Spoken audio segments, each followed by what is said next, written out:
high, cause St. Louis isn't ready. Forget about it, goodbye. Hold on, we just saying hi. Five somebody, rise up weekdays. Catch us live, somebody, let's go. Good morning, everybody, and welcome to the Pascal Show. Good morning, everybody. Good morning. I hope you guys are all doing well, enjoying your Monday. It is Monday. Shoot, man. It's Monday the 13th. What, 12 more days until the big Christmas day? Until Christmas gifts are being thrown out and all that, if you are celebrating that. You know what I mean? Man, only 12 more days, y'all. Damn. 12 more days. That's no joke, y'all. 12 days. I don't even know if I'm ready for it. Are you ready for it? That's what I'd like to know. Y'all ready for Christmas or no? You ready for the holidays? Because not everybody celebrates Christmas. Let's keep it straight funky. But there's a lot of us that are looking forward to the holiday season. A lot of us are looking forward to the holiday season. I'm wondering, have you guys packed up, gotten everything ready? All your gifts and everything that you're planning on doing and giving to your people, your loved ones and everything? Are you done Christmas shopping or holiday shopping? Are you done with that ish? Or no? That's what I'd like to know. Definitely comment down below. If you still like behind,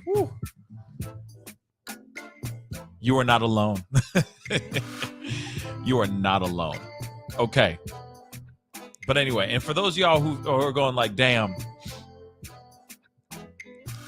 I spent all this money on everybody, and then I don't even know where I'm going to pay, where the money's going to come from to pay for the electric bill. Trust me, you are not alone on that feeling too, right? The things we do to make people happy, right? The things we do for the people that we love. Trust me, I know that feeling, okay? We've all been there before. Trust and believe. Anyway, not a very long show today, unfortunately, but we're here to have a good time and talk about some stuff that's going on. All right? So please do me a favor. Hit that like button down below. Send those likes all the way up like you guys are already doing right now. Don't forget to hit that subscribe button. You know what I mean? We're working hard out here in these streets, working our way towards 50,000 subscribers. And that is something that I'm trying to have happen before Christmas. But I don't know. I don't know if it's going to make it. I don't know if I'm going to make it before Christmas, but I think I can get there before the new year. That's what I'm hoping for. That's what I'm hoping for. So please spread the love, share the word. You know what I'm saying? Spread the word. Let people know about this show and tell them to hit the subscribe button, dag nabbit. It'd be very appreciated. Anyway, of course, we got to jump into some of these stories. Like I said, we already talked about some of these things last night. I did a random pop-up because I wanted to let you guys know that I was still alive. Because, yes, in my area, there were some really, really bad storms that went through the Midwest. Really rocked the place, rocked it hard. And, a lot of y'all were going, hey, we haven't heard from Pascal. Hopefully he's okay. What's the story? So on and so forth. And, I was like, you know what? I got to jump on and tell you guys, one, I'm okay. Two, the area in which I live in, we did not get hit as hard as some of these other areas. Nowhere near as hard, right? It was a lot of really spotty, crazy showers, spotty winds, all that kind of stuff. We didn't see any hail. We didn't see anything crazy like that.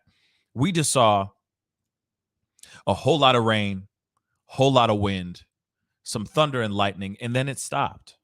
I mean, it was literally like waves. Every 15 minutes or so, we would just get slammed, and then it would stop. And then, about an hour later, we'd get slammed again, and it would stop, right? But everybody else, I mean, shoot. Everybody else from past the river, past the Mississippi, Edwardsville got hit really, really hard for like 2 seconds. And of course, we already know about, which we are going to be getting into, Kentucky, right? Kentucky got hit with multiple tornadoes. multiple. And a lot of these places were just decimated, absolutely annihilated. So I wanted to show you guys a few, a few interviews from some of the survivors. Some of the survivors that came and spoke out, that were recently interviewed by like Good Morning America and other news outlets as well. I wanted to show you guys a little bit of that. And then there's this other story. It's kind of a cautionary tale, to be really, really honest, of how important it is to not mess with ex-lovers, ex-husbands, boyfriends, whatever, girlfriends, whatever. When it comes to custody battles, it can really mess up a person so much that it could lead them to doing something so heinous, so unthinkable, that it becomes a topic on the Pascal show. It's a cautionary tale, and we definitely need to talk about it. And that would be the second conversation, the second topic that I have here on here. A man kills his ex-wife and his girlfriend live on Facebook during a Facebook Live. I'm not kidding. We are living in some strange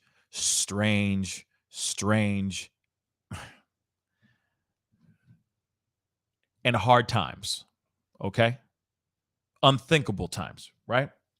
So we are going to be talking about that here very shortly. But before we go into that one, because like I said, I always try to have you guys walk away with something to think about, you know what I mean? Something to gnaw on for a little bit until our next live. And this is just something I feel like is something that we really need to talk about, you know? We really need to talk about this last subject, but we're going to get into it. Like I said, show is going to be a little bit shorter today, but like I said, we're here for a good time. Maybe not a long time, but for a good time. So we're going to get into this here real quick. So as we already know, in Kentucky, there have been a crazy amount of devastation. Obviously, we've already seen some of the footage where some of these homes have been, you just see towns just flattened out because of these tornadoes. It's insane. Okay. Now we have got to look into this. And I got some survivors' stories. They're just kind of giving their own 2 cents on what happened, how they're lucky to be alive and whatnot. And it's just, like I said, crazy. And we already know that about 94 plus and still counting, they're still going through the rubble. It's only been a couple days. There have been about 94 people that have died in just that devastating area alone in Kentucky. 94 plus. But people are still getting dug out. People are still trying to find their loved ones. People are still missing. There's a lot of people that are not accounted for. So it is pretty crazy. But there's an interview here from Good Morning America that I wanted us all to check out. And this is just a couple talking about what they experienced during this tornado, during one of the many tornadoes that ripped through Kentucky. Let's take a look at this. Is a survivor who was pulled from the rubble at that candle factory you heard Elwin reporting on. He's joined with us with his girlfriend as well this morning. Dakota and Brandy have asked us not to share their last names, but Dakota and Brandy, it is so good to see you this morning. Thank you for taking some time with us. Thank you for having us. Dakota, I want to start with you because you were in the factory when this tornado hit. Tell us, where were you and what happened when the tornado hit the factory? We were towards the back, towards the bathrooms, and then the top of the building got ripped off. And then we told everyone get down. I started pushing people under the water fountain. We were trapped. I was trapped under the water fountain for like 2 hours, from like 9 o'clock to 11, holding it up for me and this Puerto Rican girl. We were able to get a fire hydrant under it to wedge it up, so we were able to dig our way out. And then after we got out, we started pulling the rest of our team out. And then we were able to get first responders to the areas that were needed. I found people, broken legs, pulling them out. Some were non-responsive. So real quick, I just want to let you guys know. You see it in the lower third here, saying that this is the victim's tale of survival after a tornado destroys a candle factory, and this is like a mom and pop candle factory, if you will. Obviously, this candle factory is massive. Look how big the what it left behind, right? But the real estate, right, is massive. So it was a well-to-do factory, right? It ain't Amazon, but it was doing some things, right? People are literally in that building, and look at what happened. Now, this guy, of course, was in this very building when all of this went down. And one of the things they've been covering this particular story they've been covering this particular area because this is one of the spots that just got ripped apart. As you already see here, this whole area is flattened out. Just a few moments of this tornado passing over this thing, over this building, over this factory, and look at what it did. Destroyed it, annihilated. So that's what he's talking about, just to make sure you guys know the full context of it, because there's been a lot of people that were inside of that factory that are still not accounted for. So he happens to be one of those survivors. It was rough. Dakota, it sounds like it was horrendous, and the pictures we have seen support that as well. And I wonder, Dakota, can you tell me, did you all have any warning? Did you know that this severe weather was going to pass through? Yeah, we knew it was going to pass through. We just didn't expect it to be that bad. And Brandy, I want to bring you in here because when Dakota was under the rubble, I understand that he actually called you from that scene. Can you describe what that conversation was like and what was going through your mind? Oh, it was horrible. Right after it had happened, he texted me and said, "We're hit." And then his phone just dropped and I couldn't get a hold of him. So I started panicking. And then a while later, he called me and he said that he's trapped, that he's under all the debris. He can't see nothing. He didn't know if anyone was going to be able to find him. I could hear people screaming left and right. And I got scared because he called me and he said, "I love you. Tell Mom I love her. I'm sorry, I tried." And in that moment, I collapsed because I thought he was going to die. I thought my worst nightmare was coming true. And I didn't hear from him for hours, not knowing he was okay. And Brandy, can you describe for us what that moment was like when you two were reunited? It felt like my whole world had ended. Like I collapsed to the ground and I felt like I personally was moving in slow motion, not knowing anything. And the moment that he called me when he got out of the rubble, it was just instant relief. He said that he wasn't gonna go get checked out. He had to go back for his people. He had his people back there. He had to go save them. You see the look on his face, though? Did you see the look on his face? Like he is literally holding back tears right now. Literally. Now, what's interesting is what she said, I think, triggered him. What he texted her, saying, "Hey, tell my mother I love her. Like, I love you. Tell my mother I love her and tell her I'm sorry I tried." I mean, this has nothing to do with their story or this testimony here. But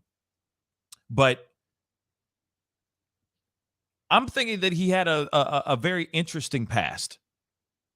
Okay. Hate to say it like that, but I'm going to keep it straight funky. They don't even want to give their last names out.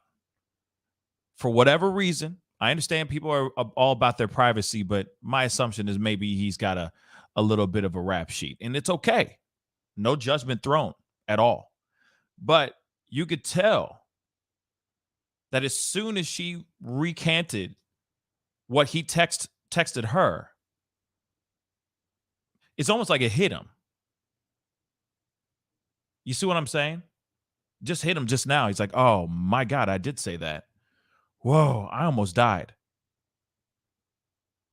And damn, was I trying so hard to better my life, right? I got my girl, I got this job at this candle store. Amy Hurst said many of the workers were inmates, Pascal. Thank you so much for that information. So in my personal opinion, I'm thinking he may have a rap sheet. And like I said, no shade, none. We all deserve a second, third, fourth chance. I do believe that. All right. I mean, it depends on what you've done. Clearly, there's certain things you don't deserve a second chance on. Let's keep it straight funky. But somebody who's had just a bad past or any of that, addiction, life of crime of some sort, you know. And yes, Krista, I do believe, I agree too. Prisoners are people too.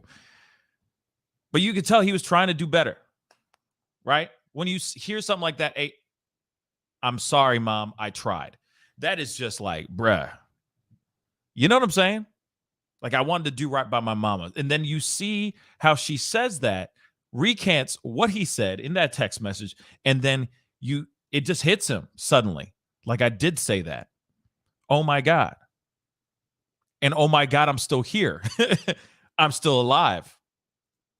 So, I mean, you know, we already heard this. You know, this is pretty much the brunt, the bulk, okay, the majority of this video. But I hope this gives this man a new lease on life, that his life was spared. For what reason, we do not know.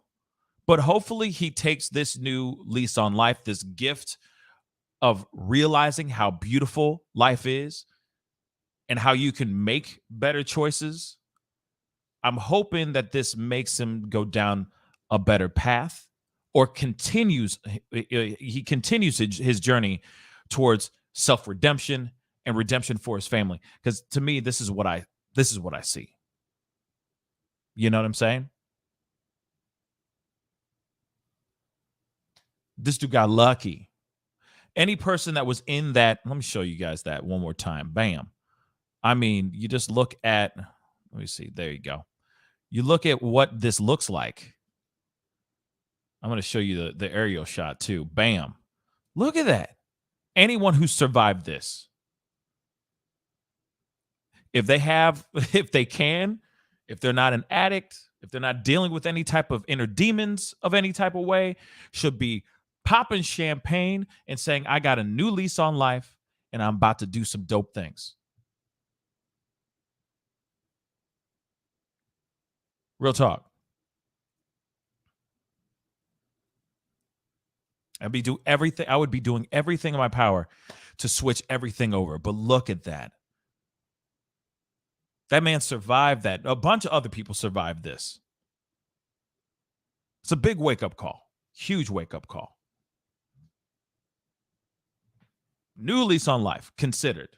You know what I'm saying? I got a new lease on life. I'm going to start a knitting company. Whatever it is, it don't matter. You know what I'm saying?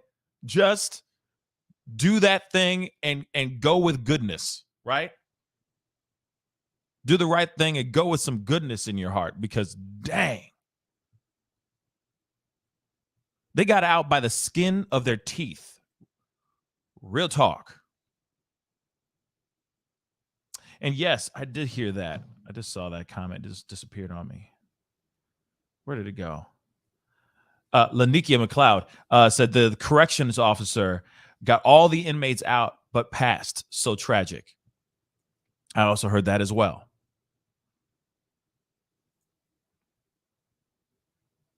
Mind you, there were a lot of heroes in there that did everything they could to make sure people were safe. This man right here got very, very lucky and very, very smart. However he did it, worked. He and the other lady that were underneath all that debris somehow got lucky. Really, really lucky.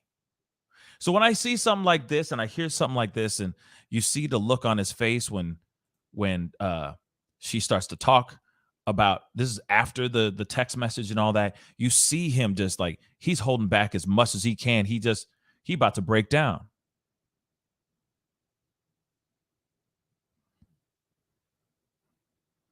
And we're just seeing this live. I mean, like I said, it is an amazing thing. It's an amazing thing.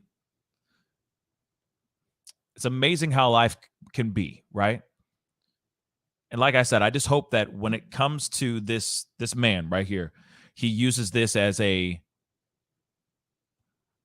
better option, as a possibility of making better choices in his life. Period. You know, I got another video here. Like I said, today's show is fairly short, but there is another survivor that talks about her experience, and still from this candle factory. I mean, this is unbelievable, y'all. I'm surprised anyone got out of that building, yo. Anyone. That whole building just like, it looked like they just ripped it open. You know what I mean? Like just ripped the whole thing open, you know? Like a bomb went off from the inside. It's unbelievable. But good morning to everybody who's in here watching the show. Hit that like button. Send those likes all the way past 100 likes. That would really mean a lot. And then, you know, we are going to be going into some things here in a second. But I wanted to show you guys a little bit more coverage of the tornadoes, of the devastation and the survivors of these unthinkable tornadoes that went through Kentucky alone. Since Perez, she was inside that candle factory in Mayfield, Kentucky. Fortunately, she made it out safely. Kiana, we're so glad to see you this morning and that you're okay. If you can give us a sense, what was the scene like? What was it like inside that building where you were trapped, this candle factory, for 2 hours as the storm hit? Well, good morning. It was extremely scary. Everything happened so fast. They had us in the area where you go in case there's a storm, and we were all there, and then the lights got to flickering, and then all of a sudden we felt a gust we could feel the wind, and then my ears kind of start popping, you know, as they would as if you're on a plane. And then we did like a little rock, like this way, and then boom, everything came down on us. And all you heard was screams. The factory has a lot of Hispanic people. There's Puerto Rican, Mexican, and Guatemalan, and then there's a lot of African Americans and Caucasian. You know, it's a diverse place. But you can hear people screaming and praying in Spanish and just hollering and, you know, trying to figure out what to do. And I went live. First I called 911, but then later I went live because I was trying to stay calm and keep everybody else calm and trying to get us as much help as possible. So if I went live, maybe, you know, more people would come to try to help us and get us out of there. But it was absolutely the most terrifying thing I've ever experienced in my life. And Kiana, when you say something fell on top of you, was it a wall that fell on top of you? And did you worry you weren't going to make it out alive? I did not think I was going to make it at all. I was so scared. I was trying to stay positive. But after I think we were down there, and I was where I was at for at least 2 hours. And I fell in a very awkward position. My back was against the wall, and I was right by the water fountain.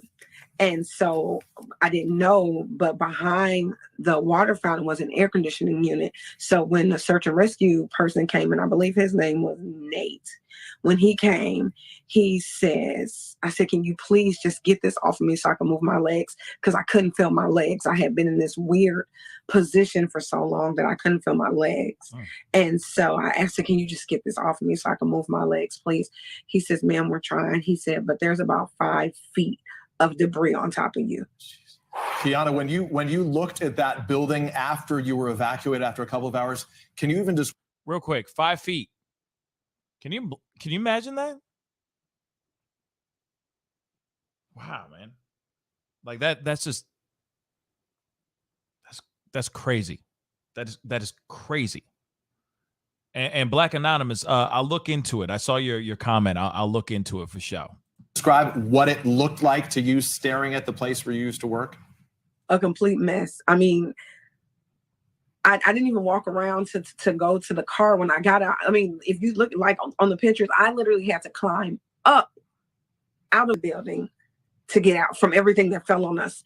And so, like I said, I was one of the last people to get out in that little area that I was at. There was about maybe 6 or 7 of us.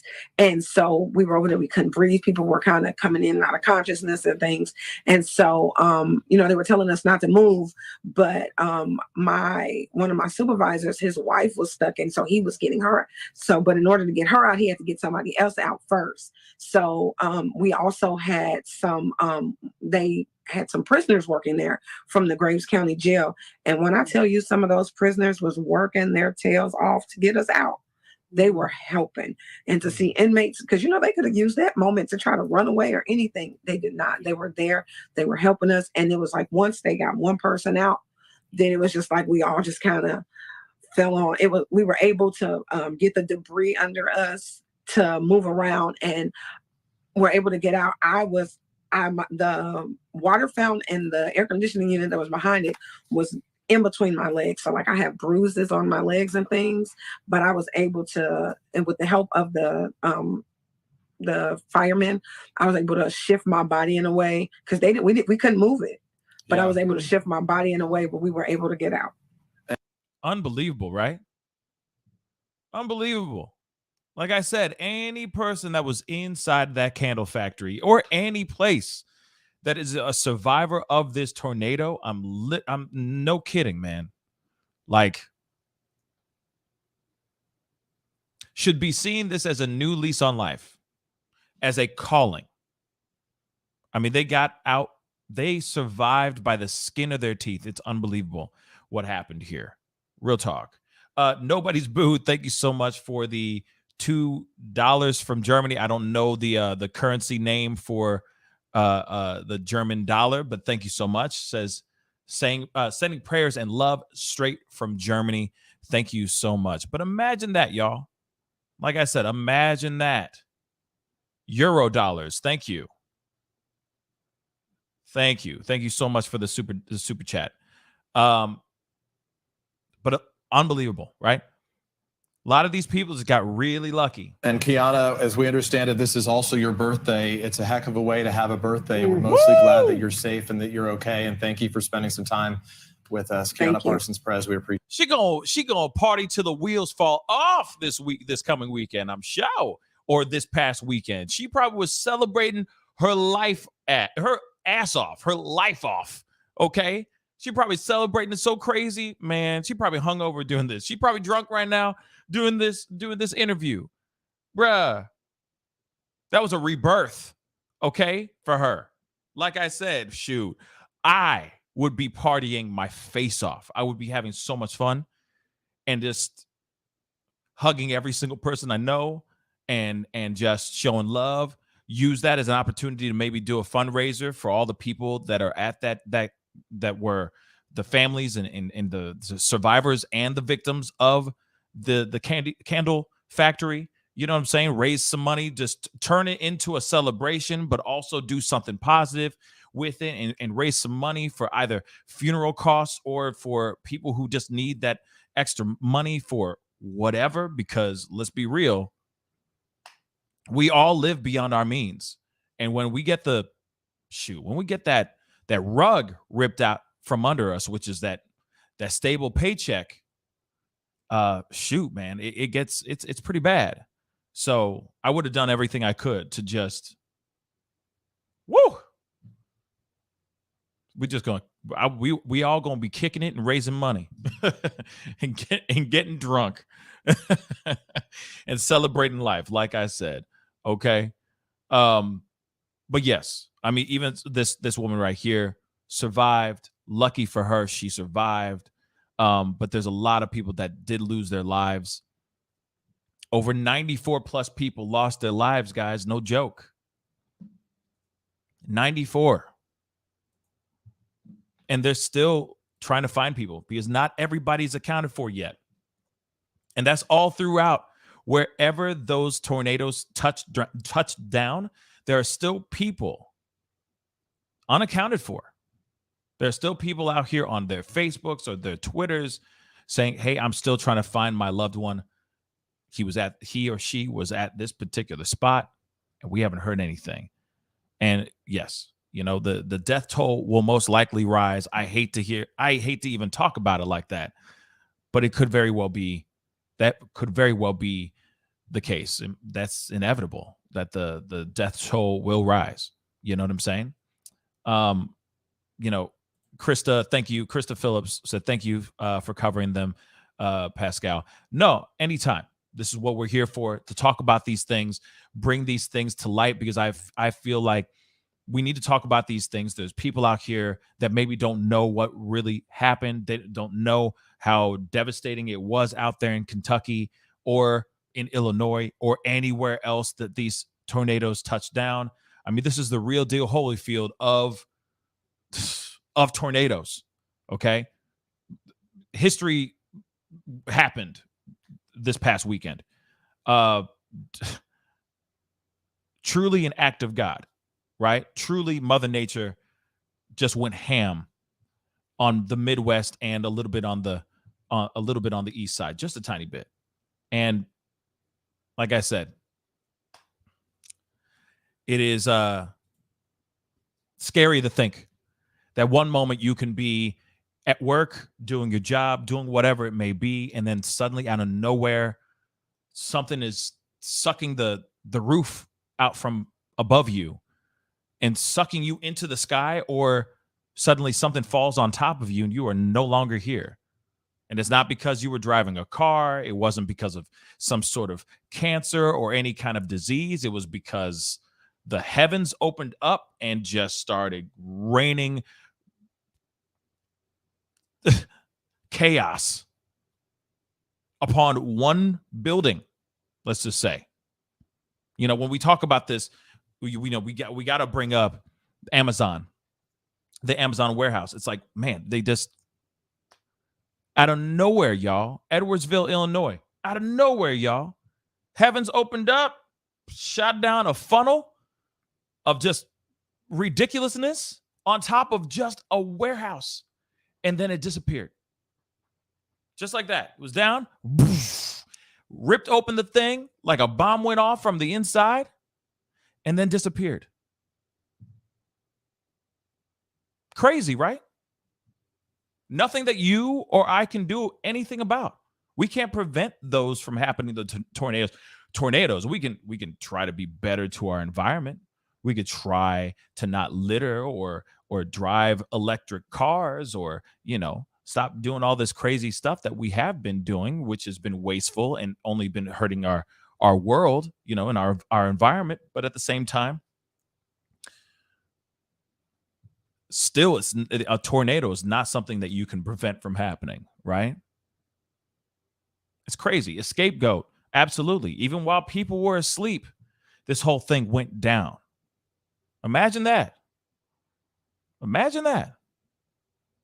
Some people are doing the night shift somewhere. Some people are doing some other things in a warehouse or a factory. And then all of a sudden, everything just starts shaking. And your whole house just gets sucked up. It's unbelievable. It's unbelievable, y'all. Well, of course, we got to go into our next story. And like I said, this story is pretty damn wild. We live in a very interesting time. Long story short, we live in a very, very interesting time. A really trying time. I got a couple things to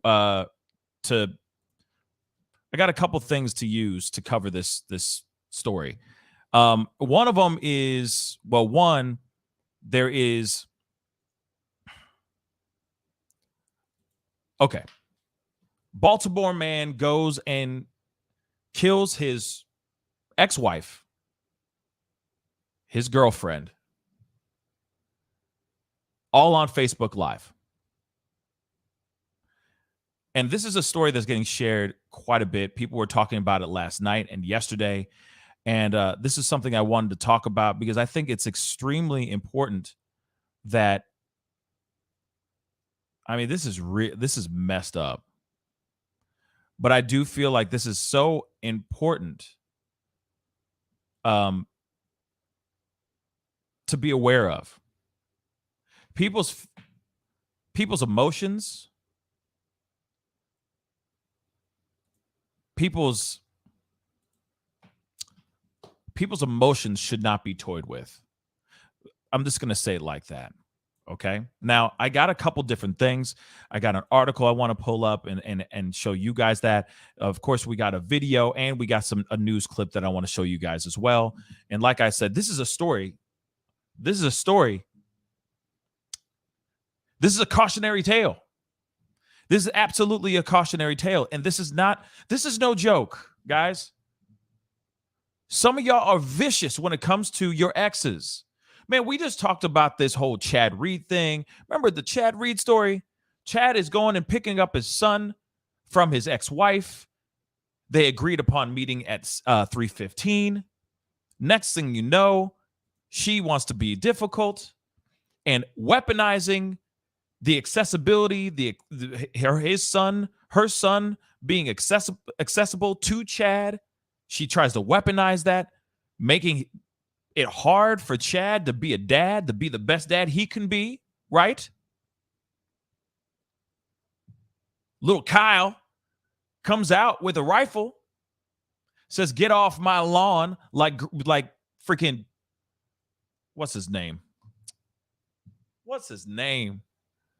Clint Eastwood in Gran Torino, "Get off my lawn." And what happens? He gets shot twice in the chest. Chad gets shot twice in the chest because of dealing with an ex that wants to be a jerk. Now, I don't know everything. We don't know everything, whether the stuff that I'm about to tell you guys is the truth or not.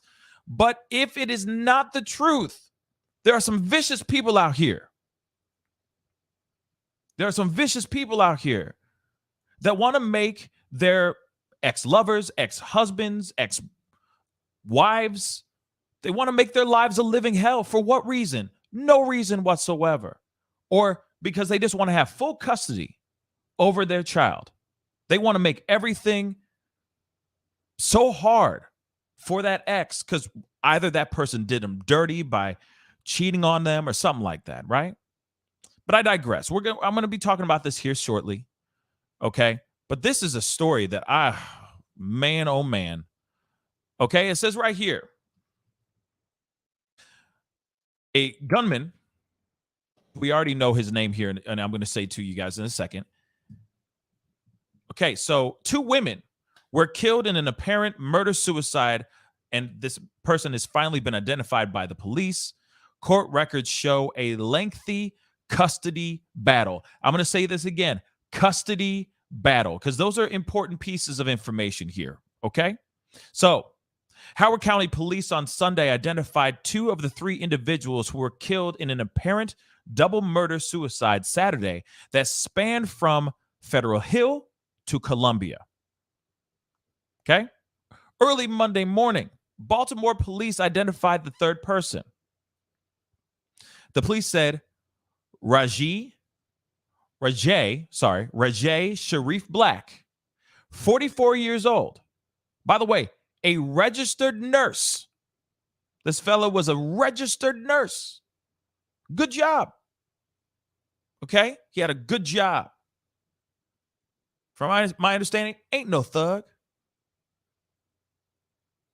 Regular law-abiding citizen, 44 years old, fatally shot his ex-girlfriend, Tara LeBang, 41, inside a home in South Baltimore. He then traveled to Columbia and gunned down his ex-wife, Wendy Natalie Black, age 42. In a Facebook Live video taken between the killings, Black, Rajay, who is from the 7600 block of Ironworks Way in Hanover stood outside an apartment building in Columbia's King Contravance neighborhood, where he says he's upset about custody issues with both women. Custody issues with both women, okay? Court records show the Blacks have been tangled in a custody battle since July of 2018. There have been filings nearly every month throughout the past 3 years, with the most recent one being filed Tuesday. Man, both Wendy and Rajay Black worked as certified registered nurses, anesthesia. I can't even say the word. I don't even know why I can't say the word. But anyway, certified registered nurses helping administer the proper doses of anesthesia for surgeries and other procedures such as epidurals. There are several domestic violence cases listed in online records against Rajay Black, with the latest being issued April 2020. The April case, along with a peace order in March 2019, were dismissed by a judge, the records show. 2 other domestic violence cases were filed in July 2018 and September 2018, but both were dropped shortly after they were filed. The court records did not say who filed the charges against him. Court records also show a domestic violence case against Wendy Black in October 2018, but the case was dismissed by the person who filed it. Records do not show who filed the complaint. The video posted on Facebook, Rajay Black says he just did something crazy. I just shot my ex-girlfriend in the head, he says. Felt like a dream. I never thought I would be that guy. I can't go to prison. So the person that really started my depression and all of this is my ex-wife. So she's next. So she next, he says. Then I'm going to do myself too. In that moment, in that very moment during this live, Wendy Black opens the door. Oh, there's my ex-wife right now, he says. And then the video cuts off. Shortly after the shooting, police found the Blacks' 2 young children unharmed in Rajay Black's gray BMW in the parking lot of the apartment complex. So he was riding around with his kids in the back of the car, killing during his killing spree. I'm not kidding.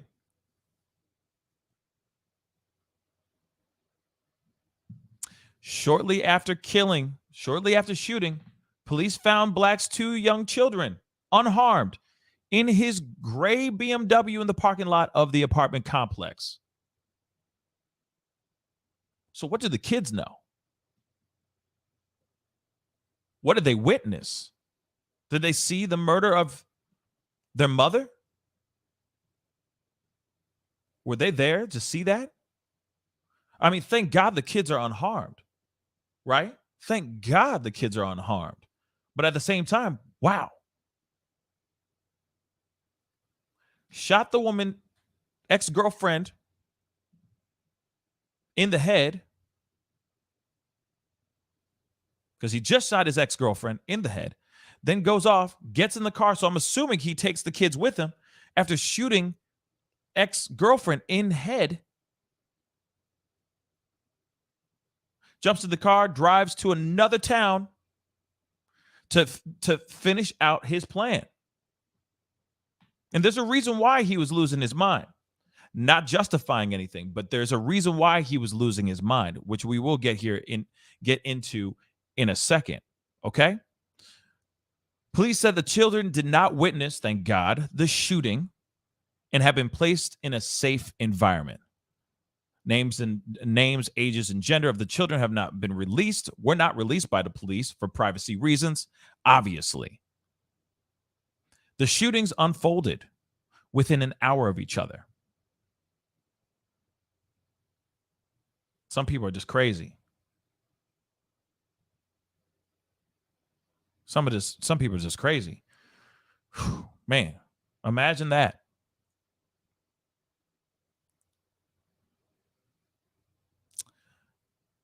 So,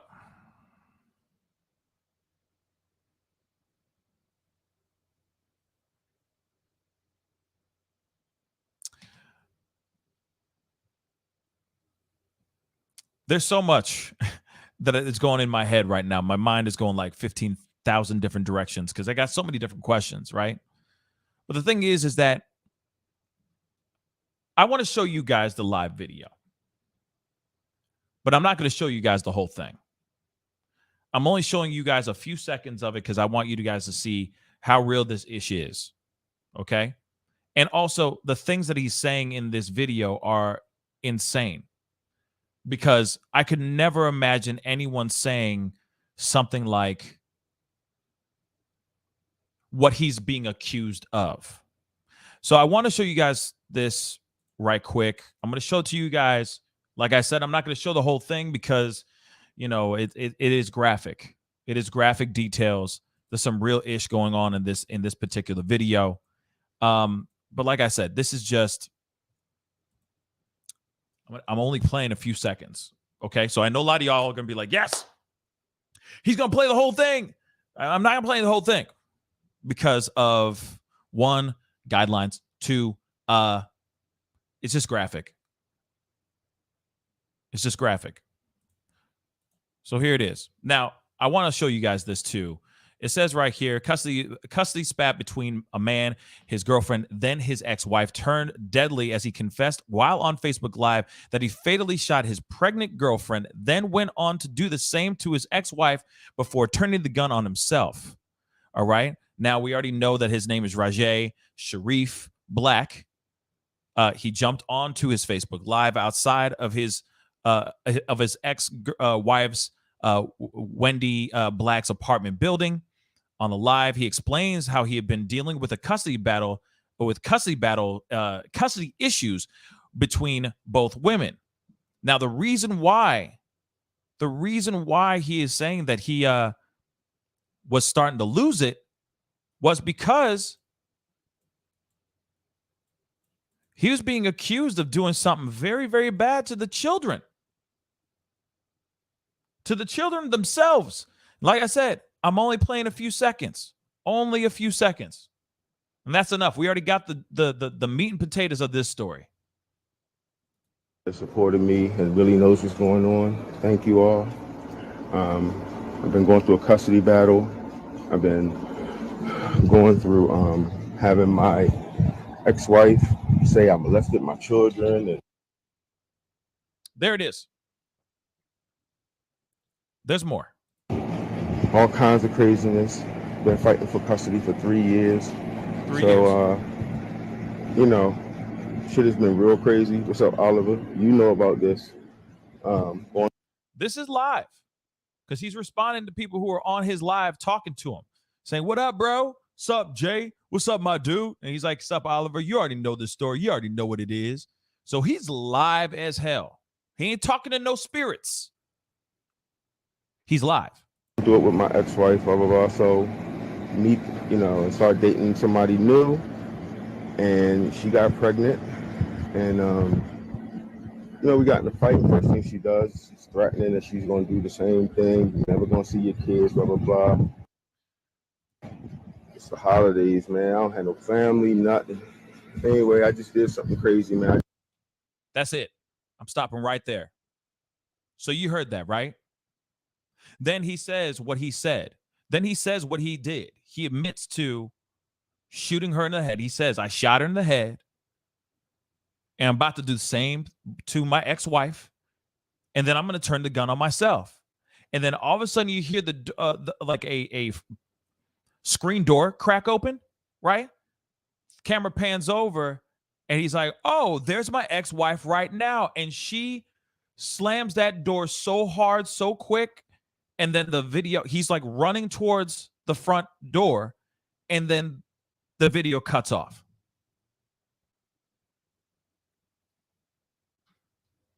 So,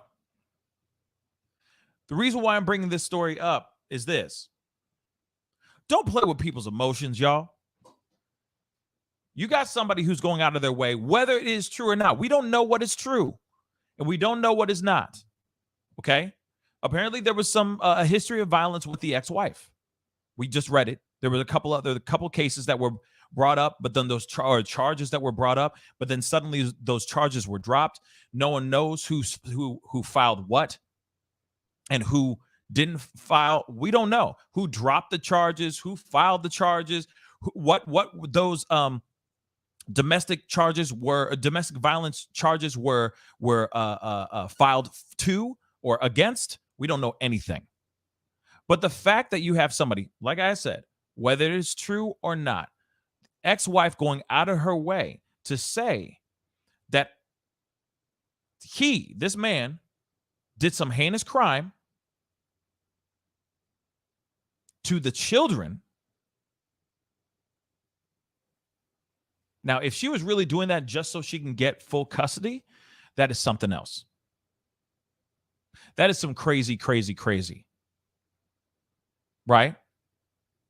If you're going to lie about somebody like that, if you're going to lie on them, on something that they would never even think about doing, that's terrible. But if it is true, I don't blame her for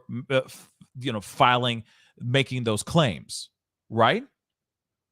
But if it's not true, that is really messed up, and that could really mess up an individual. That could really mess up an individual. There are people out here that will do everything and anything they can to make sure that their their ex-spouse suffers. Because everybody wants to go home with the W, right?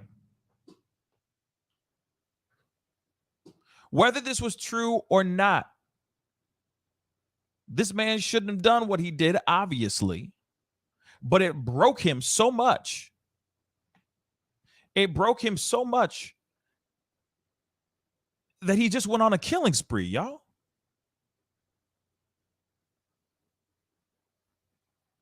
I mean, think about this. Oh, and truth hurts. I am not justifying it. No.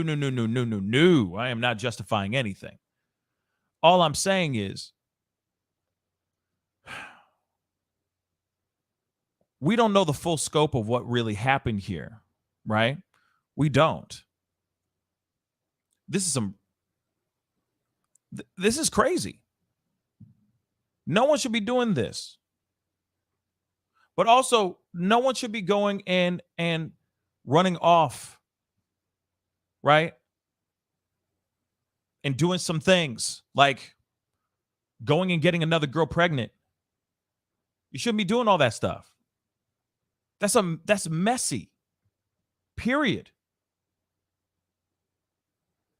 And yes, I'm just giving all the angles, guys. Like, everyone, tranquilo. I am not on this guy's side at all. I'm just saying, what if this woman was saying those things out of spite? And here it is. What if those things are true? You got to play both sides. Regardless, what he did is unbelievable, insane, and crazy, and he shouldn't have done what he did. Period. But that's the thing. If you're in a messy situation, if you're in dealing with a messy divorce, why get into bed with somebody else if you're dealing with something that is really, really messy? Then on top of that, you go and you have other children with this. You have other children with another woman. Like, it's just insane. It just adds more drama, adds more problems. Now, if there is some sort of history of violence, because obviously there is, there's obviously some serious history of violence going on here, and it's terrible. He shouldn't be going off and trying to do. He's adding more insult to injury. Like, it doesn't make sense. But for anyone to sit there and go, hey, yo, because I'm going to be alone this Christmas, I'm going to go and do some heinous crimes. It's not helping anything. It's not solving any of his situation. But here it is, though. I'm going to say this, though. Real talk. Clearly, it might have been a thing of, I don't know about the M word on the children, okay? I don't know about the M word on the children. But I do feel like this man is an abusive man. Clearly, this is a dude that integrated violence into the relationships so much that those women felt like the only way of getting out of it is by saying, hey, I'm gonna claim that you did these heinous things. These heinous things to these children so that they can get the hell away.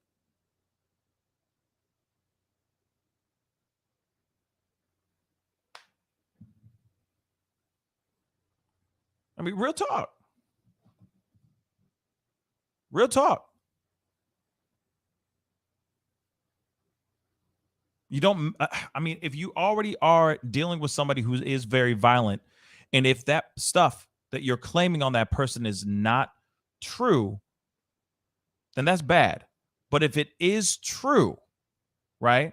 If those claims are true, then they should have, I don't know, found some way of protecting themselves. If they knew that this man was already a very violent human being, I don't know. Like I said, I can't solve I don't have all the answers here. But to me, it's one of those things where you're messing with a dude that's already angry. You're messing with a guy that already has violence. He has already put in violence into this thing. It's not like this thing just happened out of nowhere.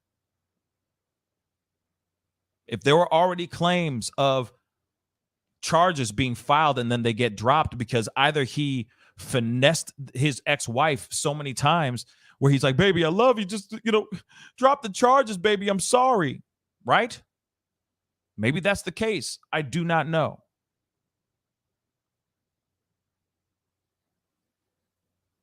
But you have to be careful. You got to be careful on who you're with. If they're showing any type of signs of anything, man, and it's red flags, get the hell out. And I get it. Some people get trapped because of babies, because of kids, right? I get that. But there's got to be ways that you can still raise that child in a safe environment without that person around. Like I said, he went on to his live and said that there were false allegations of him doing these heinous things to his children. And then that his ex-girlfriend was saying that she was going to make those same claims because they got into a fight. But then it makes you wonder how violent or how volatile was the fight that would make somebody say something that unbelievable to your face. What would make any woman who's pregnant with your child, what would make anyone do something like that? Out of nowhere, pulling that out of the clear blue sky. That's just absolutely insane to me. Absolutely insane.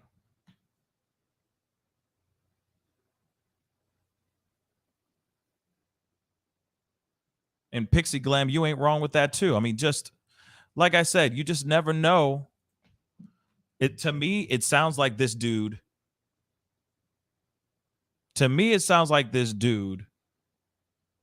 was a sweet talker,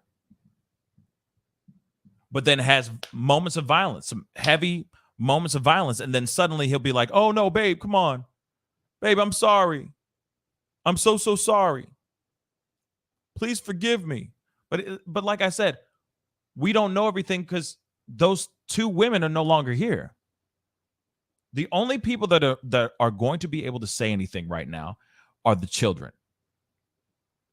And whether they say the truth and whether they speak out and say their truth, we won't know. Hold on, I'm trying to find that comment. Where did it go?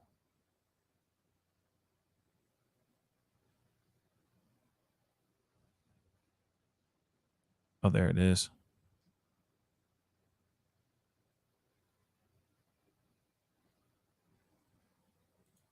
Pixie Glam ain't wrong. The concern is definitely not with the kids, and any defense he had was gone the minute he decided to murder these women. Absolutely. I mean, who are you going to believe now? Right? How he now himself and those two women, like if he didn't do anything, and that was all fabricated lies, he's not here to defend himself. He's not.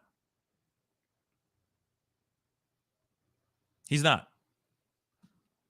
But yeah, I mean, this is a story, like I said, there's other stories that are nowhere near like this. Nowhere near like this. But suddenly somebody will go out of their way to hurt them because they're going, you're not taking my kids from me. Literally. Like I said, we have to be very careful on what's going on. And like I said, we don't know. We don't know what happened. Like I said, if that ex-girlfriend that was pregnant, by the way, with his child, she said, I'm going to put the same claim on you. Something must have happened.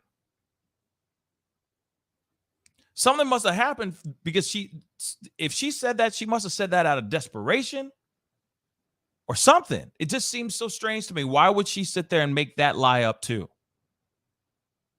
If it's a lie, why would she say that?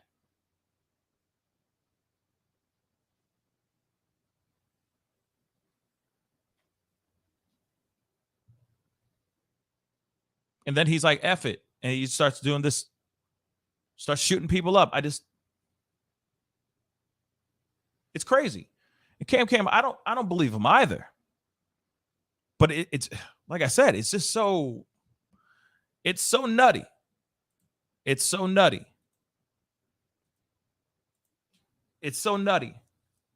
But you know, some people are sociopaths and they'll do everything they can to save face, to make it seem like, oh, no, I didn't do anything wrong. They did something wrong. It's like this crazy narcissism that courses through people's veins.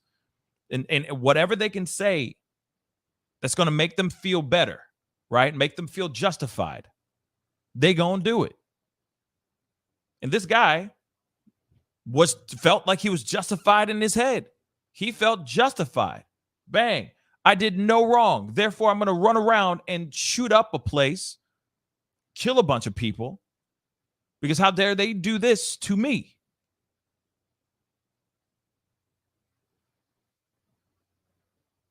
But any chance of him actually defending himself and being innocent, let's just say, has gone right out the window as soon as he decided to start shooting people up. As soon as he started putting putting murder on these two women's heads, instantly he's guilty. Instantly he's guilty. You know, I'm going to open up the video chat lines. I want to hear your thoughts.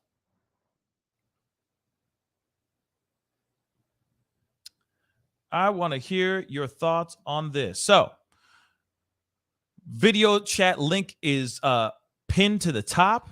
What are your thoughts on this? For me, I am still wrapping my mind around it. Obviously, I honestly do think that whatever crimes that were put on his head before this heinous spree that he went on, I think he was guilty. And I think he was freaking out because he done messed up. He made some serious mistakes. And he's going, well, damn. Damn, I got no other choice but to do this thing. But I'm going to go on live really quick, let everybody know how I'm not the bad guy and they're the bad guys. Only a true sociopath would do something like that, in my personal opinion. But like I said, this is the reason why you do not mess with people. You do not mess with them in any type of shape or form when it comes to a divorce or a custody battle. There's a lot of people out here that take these things extremely seriously, so much to the point where they will take your life and then they will take their own. They're sitting there going, if I can't have them, you can't have them either.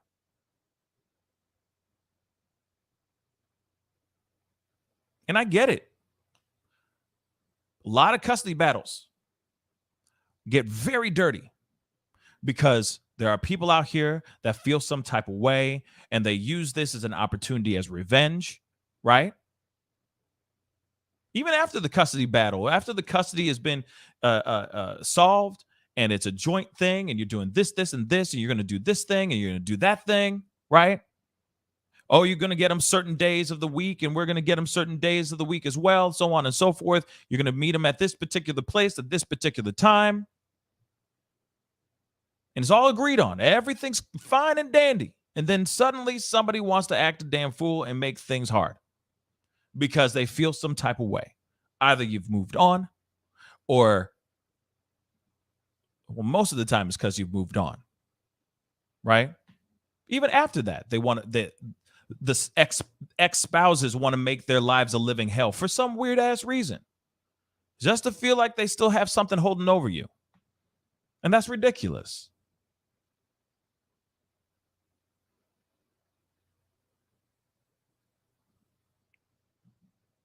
Well, Nikia, you're not wrong. Narcissistic personality disorder is the new norm. Yes, I'm starting to see these stories go off like crazy. And this dude lost his freaking mind. For what reason? Custody battle. Then all of a sudden, pregnant girlfriend says, I'm going to put the same claims on you. It's crazy, yo. Too young, the one-up syndrome. You know, facts, man.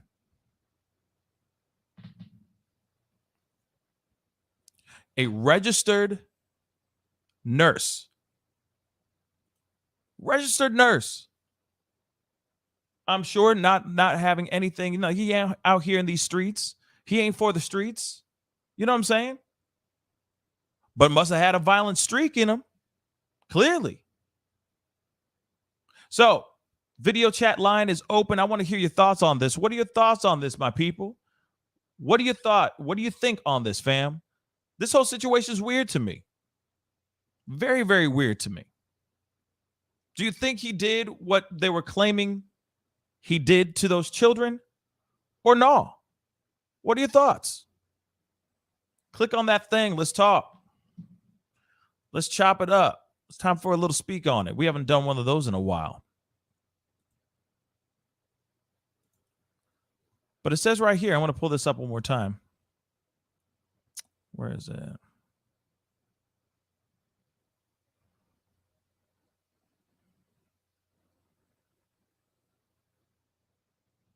Where the heck did it go? Yes. So there were several domestic violence cases listed online in online records against Rajay Black, with the latest issued in April of 2020. Then the April case, along with a peace order in March of 2019, were dismissed by a judge. The records show 2 other domestic violence cases were filed in July of 2018 and September of 2018, but were dropped shortly after being filed.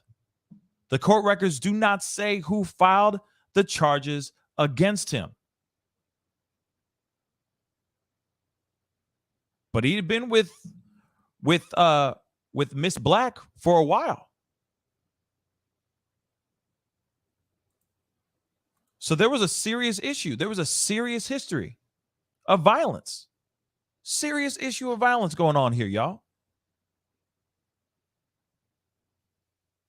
And then God knows what happened.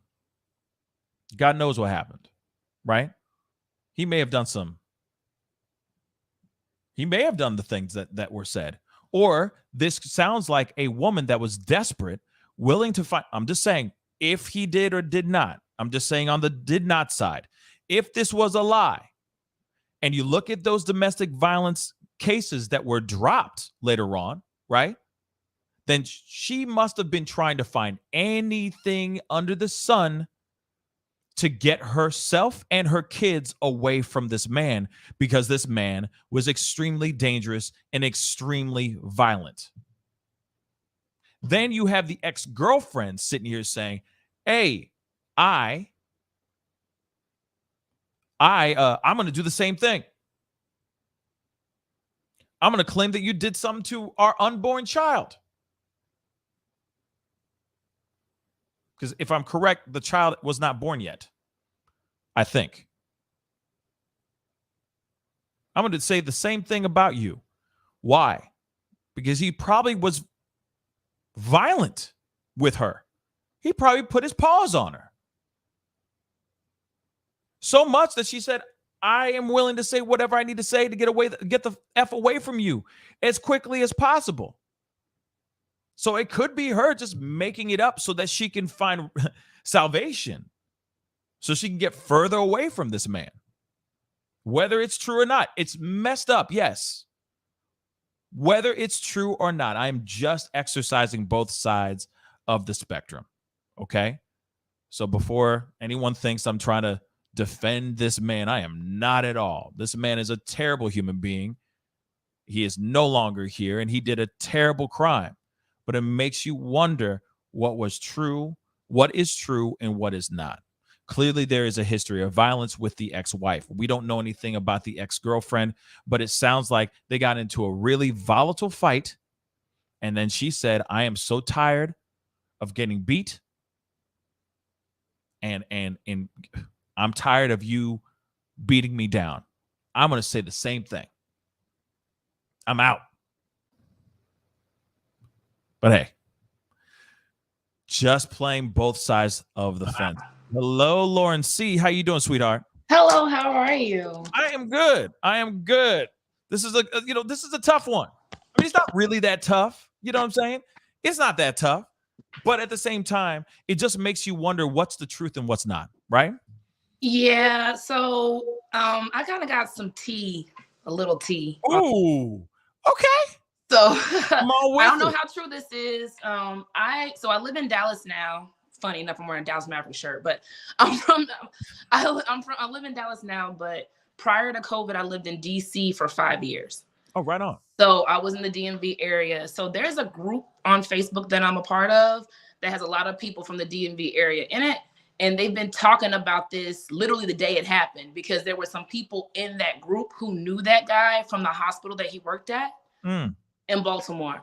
So I don't believe what he was saying before he shot the ex-wife. And because my intuition says this, right? So we all know men who really are fathers and they really want to take care of their children and they're really active participants.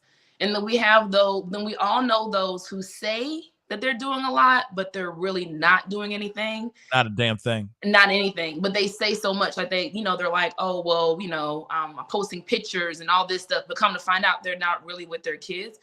I'm getting this vibe with this one here. Now, I'm going to throw a wrench in this theory. What if, right? Please, come on. What if he is abusive, right? He has some issues. Obviously, there's multiple police reports, right? but I'm thinking this is more of a selfish avenue. He didn't want to pay. I'm thinking child support, didn't want to pay for it, didn't want to deal with split custody.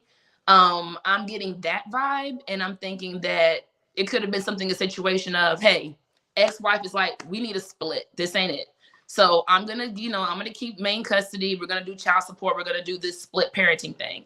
Right. He's an anesthesiologist, so he makes a lot of money. Yeah. She doesn't, from what I've read or what I've heard in the group, heard about, she didn't make as much as he did. So he was going to be shelling out, some change.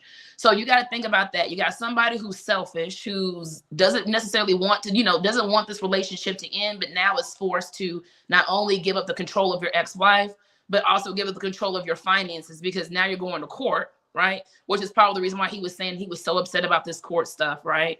Fast forward, you get another girl pregnant.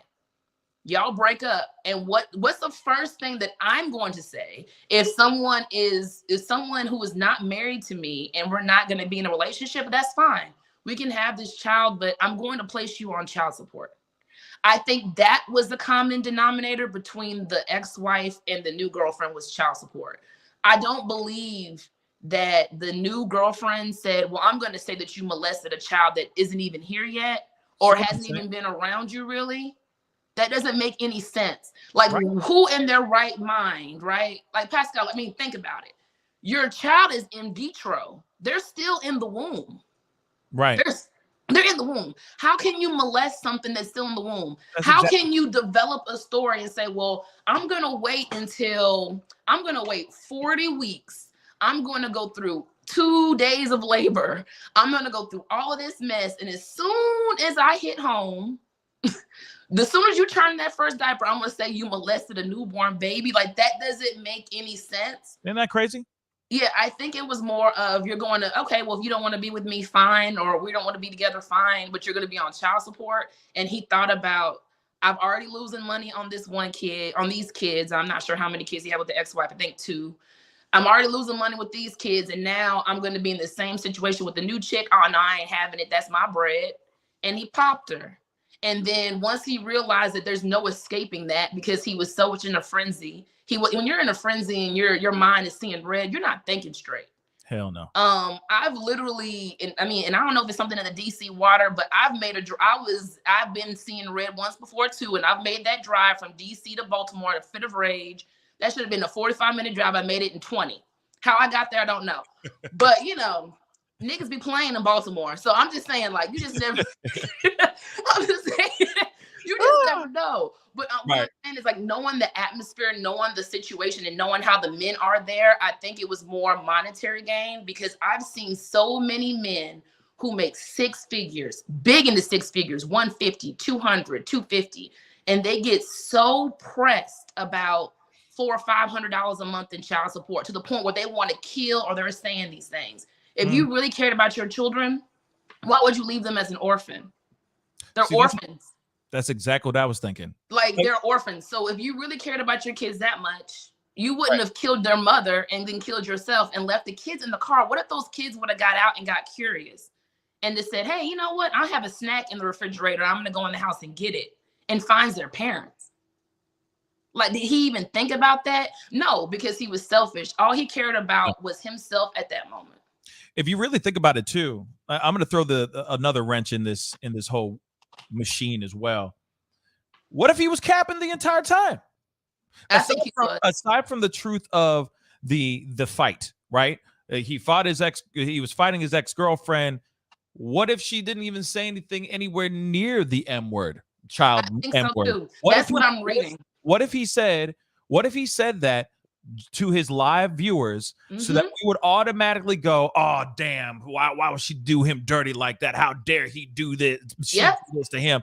Really, child M-word? You got to be kidding me, man. See what I'm saying? So in a way, he's doing this live just so he can justify himself for doing these heinous crimes. Exactly. Because it's like, no one would ever think about doing that, ever saying. Especially, and then you got R. Kelly going on, right? Yeah.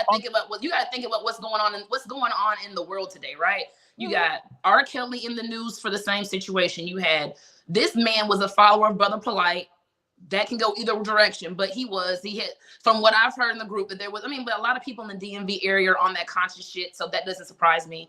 But he was that man's also in it. What's the, from a vindictive woman, I'm a woman, so I can understand that there are some women who are vindictive who use that, but that is like a 1 to 3% chance. Right. Because the reason being is because when you have been traumatized, when you don't want to put that stigma on your child, because regardless if the child was the one who made the report or not, if you faked it, that child's going to grow up and people are going to talk about it. You're also going to say, oh, remember, oh, don't say that because your cousin used to be touched. It's going to come up eventually. And now you start a child who never really had any abuse to begin with to think that there was some abuse that probably never happened. So I don't necessarily think that a woman would voluntarily, in their right mind, put their child in that type of predicament. You put your child in that predicament, they're gonna go off mentally. That's therapy you have to pay for. That's crying nights. That's trauma that you're gonna have to deal with for a lie. It just doesn't make any sense to me. I think that honestly he was lying because he just didn't want to pay child support. He didn't want to lose the power that he had. He thought that this new one, and the grant you, these another thing that's not being mentioned. These people are in their 40s. This is not a 20-year-old NBA young boy type of situation. This is not a Yaya Mayweather situation. These people are in their 40s. So I really seriously doubt a 40-year-old woman is going to sit there and say, my newborn baby that I'm at risk of even carrying, right, I'm going to make up some story just because. It hasn't even seen life yet. Hasn't even breathed air yet. You know what I'm saying? Suddenly, oh, he did this. He did the M word to my unborn baby. How's that even bloody possible? But see, and so I'm so glad somebody jumped on, especially you, Lauren. I do appreciate you hopping on and talking about this because, like I said, it's hard to work those things out by yourself when you're trying to say some certain things and you don't want to come off like you're trying to defend anybody, because murder is murder and murder is wrong, period. Taking somebody's life is wrong no matter what. But at the same time, the things that he was saying in the video, it's like, okay, we got to exercise this really quick and work this out really quick, because we could easily go quick to say, oh, he did this wrong. You know what I'm saying? And that is true. But there's that other part of like, what if he's lying? Justified? What if, say again, I'm sorry? Was he justified? Was he justified? In a way, in a really messed up, in a messed up way, in a hood way. Because in a hood way, yeah. Right, because in real talk, if that is true, let's just be real. If that was true, like I said, we have to exercise that side. If that was true, what would that do to a person's mind? What would that do to a person's psyche? Any person, man, woman, don't matter. Everybody would lose their ish if that was true. If those allegations were true, I think he capping. I think he was saying those things so he could be justified to his constituents, right? And to his live viewers. But at the same time, and that's insane to go live like suddenly and just go, oh yeah, I did this thing. I did a crazy thing. And yeah, I'm going to go and do this to my ex-wife right now. And I'm going to turn the gun on myself. Oh, there she is. Like that's today's the day. Today is the day. So which means that was premeditated, bro. Way before you shot the ex-girlfriend. You thought about this way before. You fantasized about this. Facts. Because like when that video played, I think you played it and I was watching it and I was working. I was like, wait, what? Did he just say today is the day? And I had to go back and find the video again. He sure enough said today is the day. So yep. I'm honestly thinking that it's probably some stupid ass stuff where he's abusive. Told the ex-wife figured out what was up and she dipped. The new girlfriend, he's pillow talking, telling her it's her. She's doing this. She said this. She's the one who's hitting on me. She's the one that's beating on me. She's the one, because you're getting that sympathy from the other woman. The other woman has no idea what's going on. Yeah. And this kind of goes back to the Danny Lay situation, right? This happens in multiple avenues. It's not just physically abuse. It's emotional abuse. It's anything. It's it's called pillow talk for a reason, because you're sitting there next to that person in their eyes and you're listening to everything that they're saying because you think that in that vulnerable moment, they're being honest with you, but they're manipulating you. That's narcissism. There's someone literally using you as a pawn to move you around so that way they can get their end goal, because he knew that if he has a new girlfriend, from what I've been told, what I've been reading, his name about hitting her and stuff has been kind of floating around in that area where they're from. So like people kind of knew. So how do you kind of get away from that when you meet a new person? You lie and say, hey, this person did this. She's lying on me. She just wants to keep me away from my kids. She said that I try to abuse my kids. What mother in there? I'm just thinking logically. If you abuse my child, you'll never see my child again. Facts. Period. Facts. They won't be in your car outside of my apartment. There won't be no custody because you abused my child. Period. You know, it's interesting because what you were saying earlier about this pillow talk, I just wanted to add a little bit to it. You know what I mean? Throw a little seasoning into that mix real quick. Think about this. Yeah, just a little bit. Because you seasoned the hell out of this already. But I just want to throw a little kick in there, some cayenne pepper. So here it is. Think about this. So he's doing the pillow talk with the ex-girlfriend or the girlfriend at that time, right? Mm-hmm. She's knocked up. Everything's cool. Baby's percolating in the belly. He's saying all this stuff like, no, that's not true. You know, it's her. It's on her. It's on her. And then ex-girlfriend, like one day he shows up and they have that quote unquote fight. And she goes, oh my God, now I see who he is. Yep. I see you. Now I know the truth. And then she goes and broke up the relationship and then said, you know what? This may, I don't want to start no issues, but let's just do child support because that's the logical thing to do. What could you threaten someone when they're already pregnant? There's only two things you can threaten a man with when you're pregnant as a woman. And I'm speaking as a woman. Mm-hmm. Child support or abortion.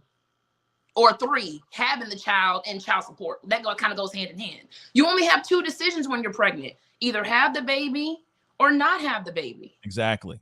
So either you're having the baby and you're putting them on child support for that baby, which if you're already going through a custody battle, and the way that he was so upset, he was more upset at the fact that she had the audacity, the ex-wife, to put him going through this. Oh, you know what I've been going through for the last 3 years, yada, yada. Mm-hmm. It was like the audacity for her to put me through this and now you got another person threatening the same thing. Yeah. Threatening to put you on that paper. Yep. And that's it. That's it. But then, of course, he's grasping at straws so that he can say, oh, no. She's saying this. She's making up these lies about me touching my children type thing, so that his boys, mm-hmm. or other people, okay, mainly his boys, would support him, be like, yo, how dare she do that? She said, what? Because that's the unthinkable. If you really think about it. That's the most egregious thing that someone can say to someone. It's rape and sexual molestation for a child. That's the most egregious thing you could say. Period. And what's interesting is we live in a world where if that accusation does happen, 99.9% of the time they're going to believe the accuser. The accuser. Of course. Always. You're always going to side with that. You're going to go, wait a second. You know what I'm saying? We still questioning about Michael Jackson. Come on now. Mm-hmm. You know what I mean? Still, period. Now, come on now. If the FBI can't find something, they got a 98% rate. Come on now. But that's neither here nor there. Yeah, but with this man was literally manipulating the situation. And I think that the ex-girlfriend, like you said, caught wind to it and was like, you know what? Maybe this ain't it. I'm in my 40s. Do I really want to live a life like this? So I'll just put you on child support and we can just raise this kid together. And he didn't want to hear that. Exactly. And that's a really good theory. Lauren Estrada's in the house with us. What's up? Well, hello there. Good morning, Lauren. Good morning, Laura. Lauren and Laura, what are the odds? Okay, so what's on your mind? Speak on it. Well, Lauren brought a great point up as to him being an anesthesiologist and just a lot of men in cases. Greed is such a huge thing. Just because there's that part of me that knows that he's probably worried that, mama's going to go shopping a lot. But here it is. That's money for your kids. That should never be an issue. When that's the whole point. I mean, I get it. Alimony. Alimony always sets people crazy because that's specifically for, the ex. But child custody payments, that is for your children. And it just blows my mind that like $200 to $300 or $400 a month for each child is just way too much to take care of your own child. And it's so greedy and it makes me sad. people don't talk about these things of how would you feel as a kid knowing, God, my dad doesn't even want to shell out like $400 for me each month. I mean, these are things kids observe everything, Right. and even just, and I've had two people very close to me, men in divorce cases, where they are the last people on the earth that would ever abuse their kid. And yet that ex-wife pulls that one out of the bag, and it's on your record. I mean, someone has accused you of that, and something you've never even thought of or ever even been accused of is now associated with you as a parent. I mean, words hurt, you know? Absolutely. I mean, this whole situation, I'm still, I'm personally just wrapping my mind around it still, trying to make it all make sense even for myself, right? Because I could never see myself in this. I could never ever see myself either being in this kind of situation or putting someone else through this kind of situation, right? If the accusations were false, right? Yeah. I could never see that happening personally. But there are some crazy people out here in the world that would do something like that or say whatever they need to say to have to get a one up on their lover, now their enemy, right? And then also, oh, sorry. Go ahead, Laura. When you bring in any type of new woman or new man, don't tell me right there that jealousy is not toxic. I don't care if you hate them. Once upon a time, you were in love with them and you had a child, and now someone else is sharing that. And I don't care if it's been 5 months to 5 years, that still affects somebody. And I don't care how much people try to say, oh, I'm over that person. No, there is that part of you that wants to hurt. If you ended everything on a bad note, but most of the time there is a lot of that anger and hate and everything that's just bubbling up, and you bring someone else into the picture and it cracks them. And you see it right here. Like, he killed her. Like, again, Pascal, you saying you could never think of even being that person, but that's in that person's mind of like, well, hell, I'll kill her. But yet I loved her and I had kids with her, and I'm going to have kids with another person. It's just that rage of jealousy that people don't talk about. That is the most toxic thing to ever have for somebody. What do you think, Lauren? I don't think it was love, Laura. I think that was obsession. Yeah. Or possession. You're right. And that's another thing that I think that we need to have conversations about as a society. What is the true definition of love? What is love? Because a lot of people are throwing that word around and it's not what you're really explaining. You know what I mean? Like, for example, being, controlling someone, making, that's a possession. That's a doll. That's what you don't love dolls. You have care for them. But other than that, it's a possessiveness over it. That's really what the dominion is. That's why little kids don't like to share. It has something to do with they love the toy. They don't care anything about what that toy is. They're just in that moment. They're so possessive over it. They don't want to share. And I think that particular mindset from childhood has gone on to whatever is mine, regardless if I've given it away to Goodwill, I've thrown it away, I've done whatever, it's still mine. So seeing someone 10 years or what you said, 5 years down the road, and you still have that urge, yeah, of course you have soul ties to someone and you will always have soul ties. But if something makes you tick to anger like that, that's possession. That's not love. That's someone that's you're upset because someone else has your toy.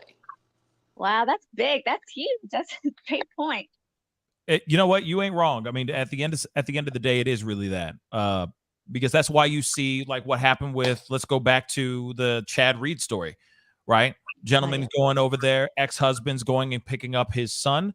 It's a court-ordered agreed time.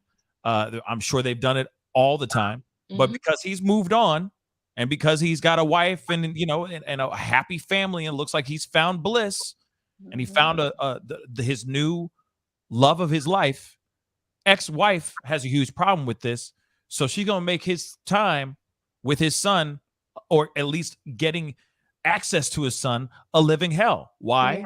Because that's the only thing she has to That she make him possesses. feel. Mhm. It's the only thing that she has to make him feel Mhm. anything emotionally, Mhm. right? So she has that control. It is that possession that people have over other people, because it's like, oh man, well, you're moving on. Oh, now I can't do anything to get you riled up anymore. Wait a second, I can. Oh, I'm gonna make your time hard. No, not 3:15.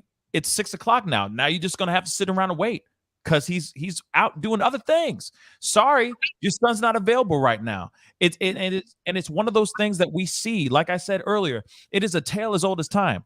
This is Yeah. a cautionary tale. This story right here, whether it is true or not, it is extremely important that we, when it comes to separating, when it comes to divorce, when it comes to custody battles and all that stuff, it is extremely important to try to do this in the most copacetic possible way so that crazy stuff like this, heinous things like this do not happen. You see, that's what needs to be happening. Now, like I said, whether it is true or not about the child M word thing, we are only going to find out from the children now, because now they got to do the investigation with the actual children that have actually been birthed, right? So we're going to have to sit and see what kind of investigation they have with those children.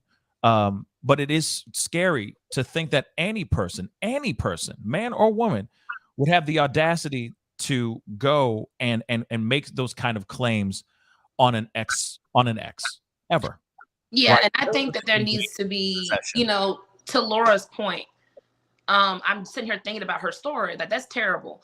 I think there needs to be some type of way to validate that. For example, I'm not sure, Laura, in your situation, but if they're going through the divorce and they're saying that there was M going on, did the wife ask for split custody? Because if so, that shouldn't even be an option, right?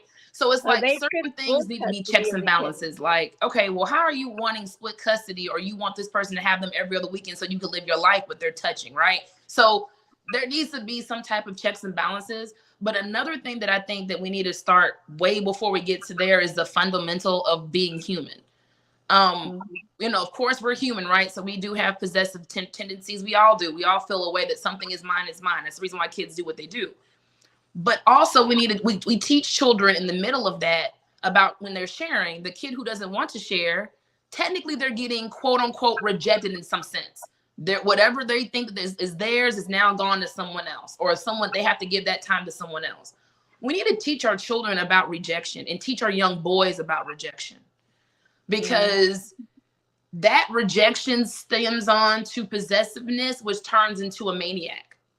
Because, every woman has experienced, and men have seen women walk down the street and they just say, no, thank you. I've literally told someone just no, thank you, and gotten cussed out. Someone followed me through a parking lot. That jealousy is possessiveness within that moment. You think that you have enough control over me to possess me in that moment, that if I do not decide to oblige and give you my phone number, there's an issue. So now you want to be violent towards me because technically you're being temporarily possessive over me. And if I don't decide to oblige, there's rage. That's rejection. So we need to talk about that, because girls are raised we're taught as a very young age to take rejection. We're taught that, well, you're going to be competing with other girls for boys. We already know that. We already know the Cinderella story about the three sisters and who he posed. We were taught that at a very young age. But boys are not taught that. They're taught to not divide, but they're taught to conquer. And that every girl is yours and you should have as many as you want to. But we're not teaching those boys how to release those relationships. How do you release it healthily? How do you release how do you handle if someone is not attracted to you or no longer wants to be with you anymore? Right. Dang. Okay. So, okay, Laura, you want to say something? I'm sorry. Oh, I just was going to say that, do you see how childhood trauma affects so much? I mean, right here, Lauren, you just literally summarized what we really do need to focus on for our young men right there. It all starts from being a little kid, I mean, Pascal obviously is getting moved by this because I keep wanting to say something because it touched something. It touched something probably in your heart, in your soul. I was wondering. I mean, really, truly, this is a discussion right here. I think, well, one, one of the reasons why I was reacting in such such a guttural reaction is because one, it is a very good conversation to have. First off, yes, I do agree that men or young boys, we need to start in teaching these young men how to deal with rejection.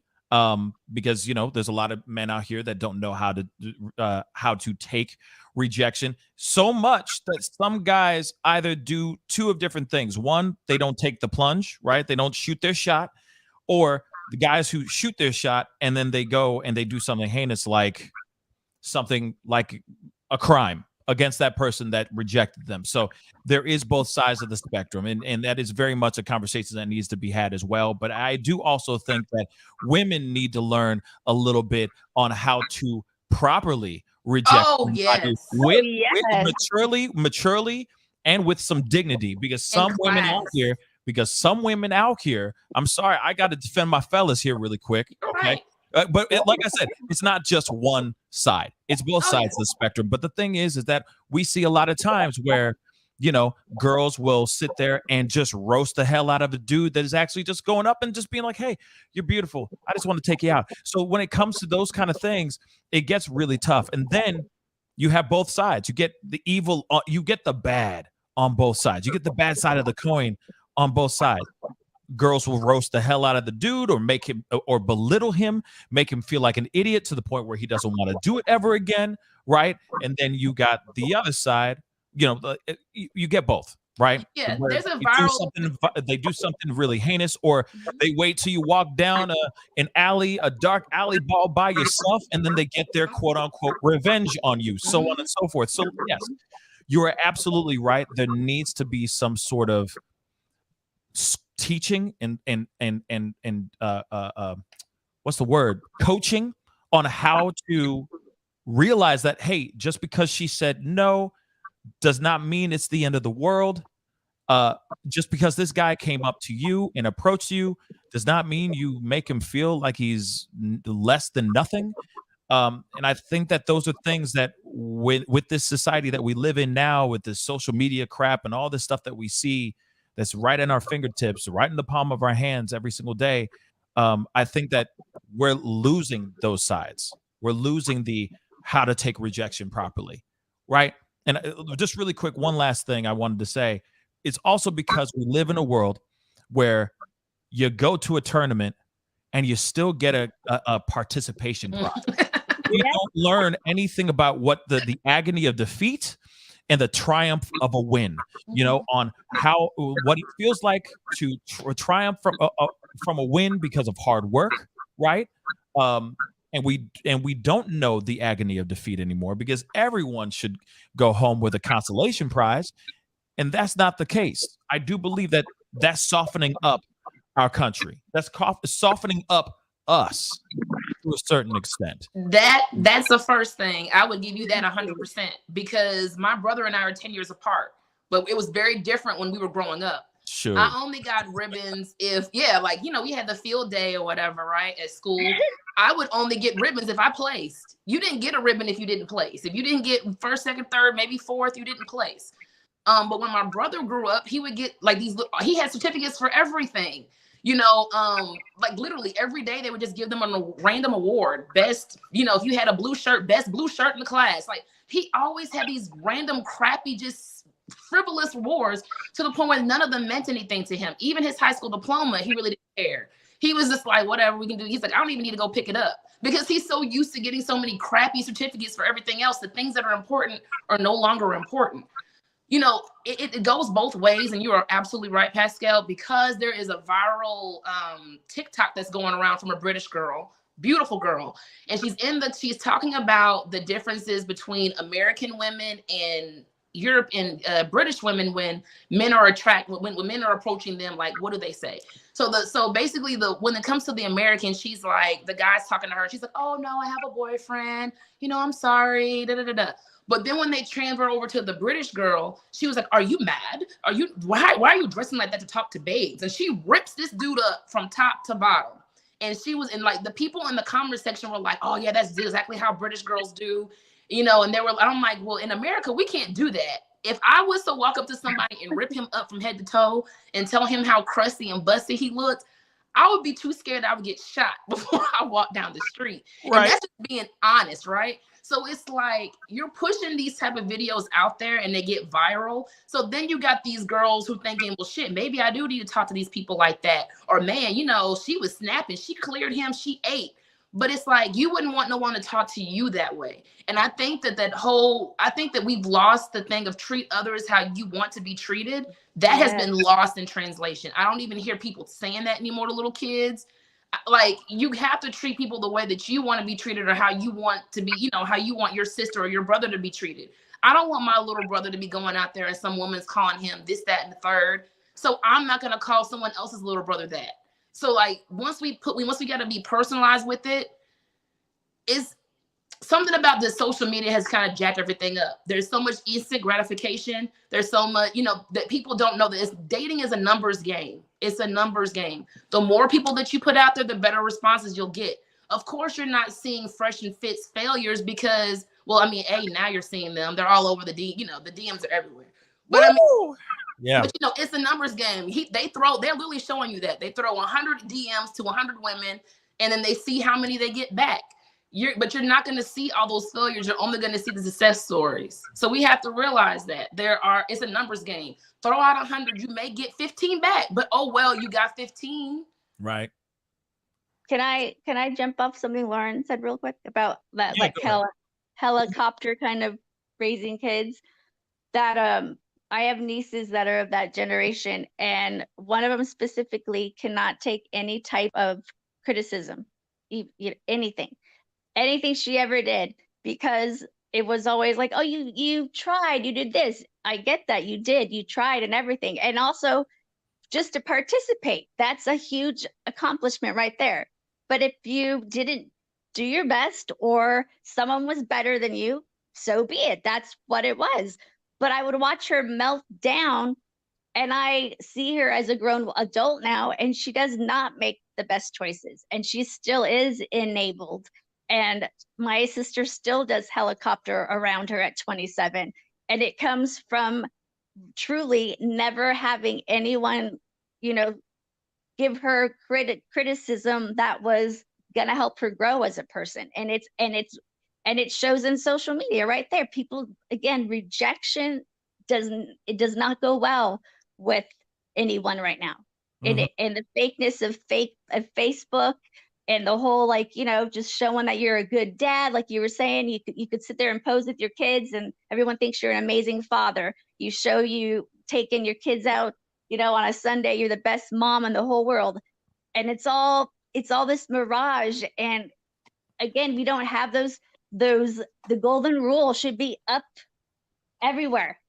Treat others as you would want to be treated. How simple is that? If we were all to live by that, Lauren and Pascal, this world would be a lot better. I mean, I feel like it would be a lot better. I do also think that us as people would be able to take things a little bit. I feel like there would be less mass shootings going on. I feel like there would be less, of these heinous crimes that we see almost every 2 times a month, it seems like nowadays. I just think that we'd see less viral videos of people shooting up a McDonald's because there wasn't enough salt on their fries. I mean, seriously, I feel like there'd be a little bit more instead of this me now. I want this, and you know what I mean? It's like, okay, so it was a little unsalted. You go home, you got salt the damn fries, or ask them for some packets of salt. They give them to you. Exactly. What's why does why does it have to turn into a volatile confrontation rather than you just going up to somebody and saying, listen, this is unsalted, can I get some new fries? That's it. Piece of cake. But for some odd reason, we are all in our emotions. We've been listening. You want to know what it is?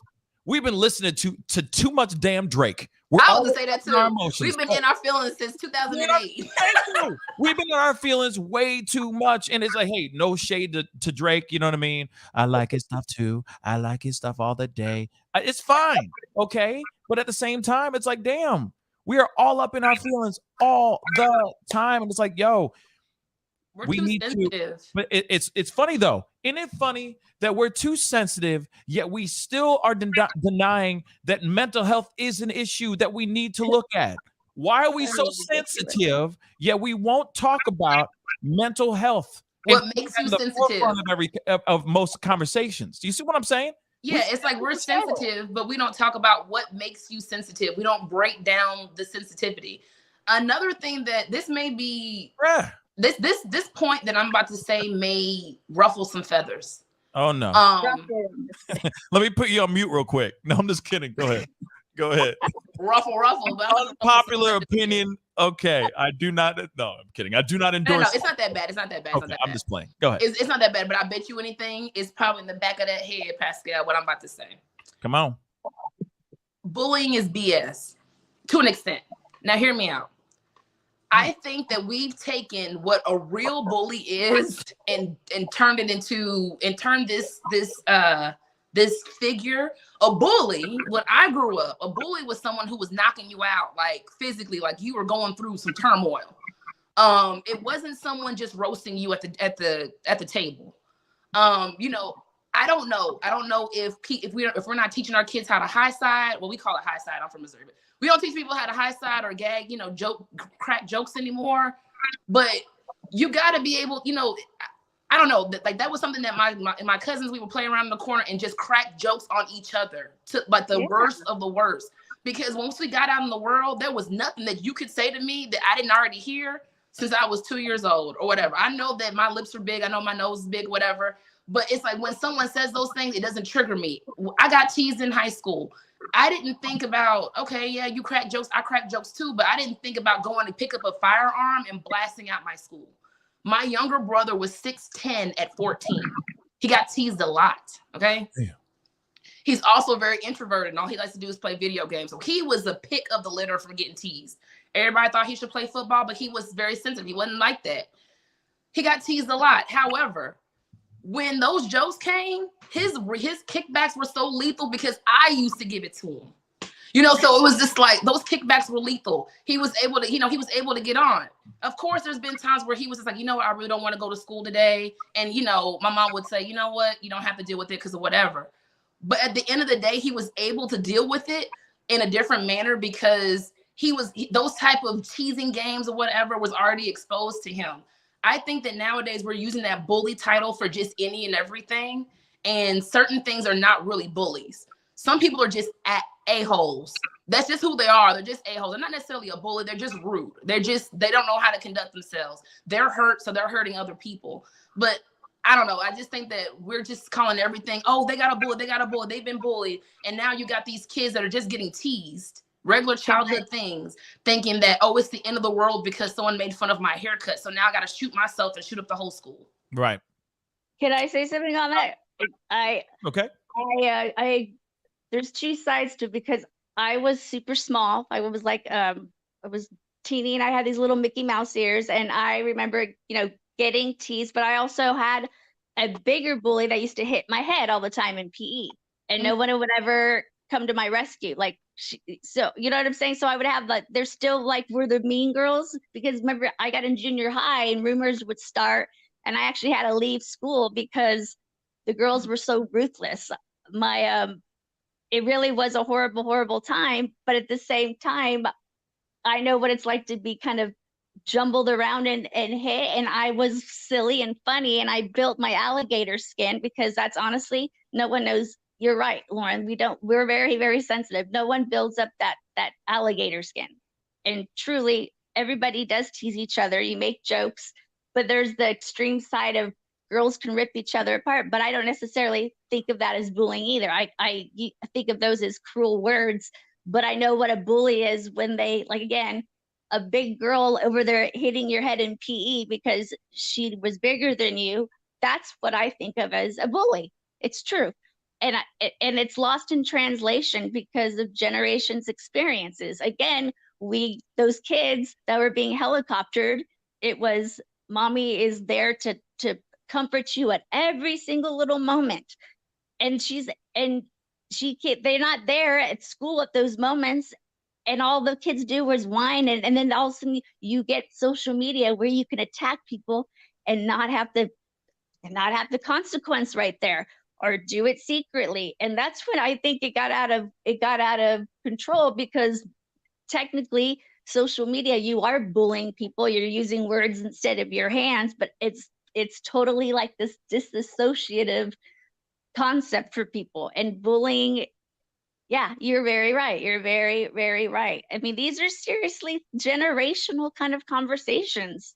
I feel very disconnected as a Generation Xer to a Zoomer, because I honestly can say that I feel they are way more sensitive. Like, I have to be really, really, really careful how I word things sometimes because of a generation thing. Because bullying, again, is different to me than somebody else. Like, it's my observation. I've gotten so many like shoot downs of me just using terms as, like I said, somebody that's a Generation Xer. There's this kind of weird kind of disconnection I have with terminology, I guess.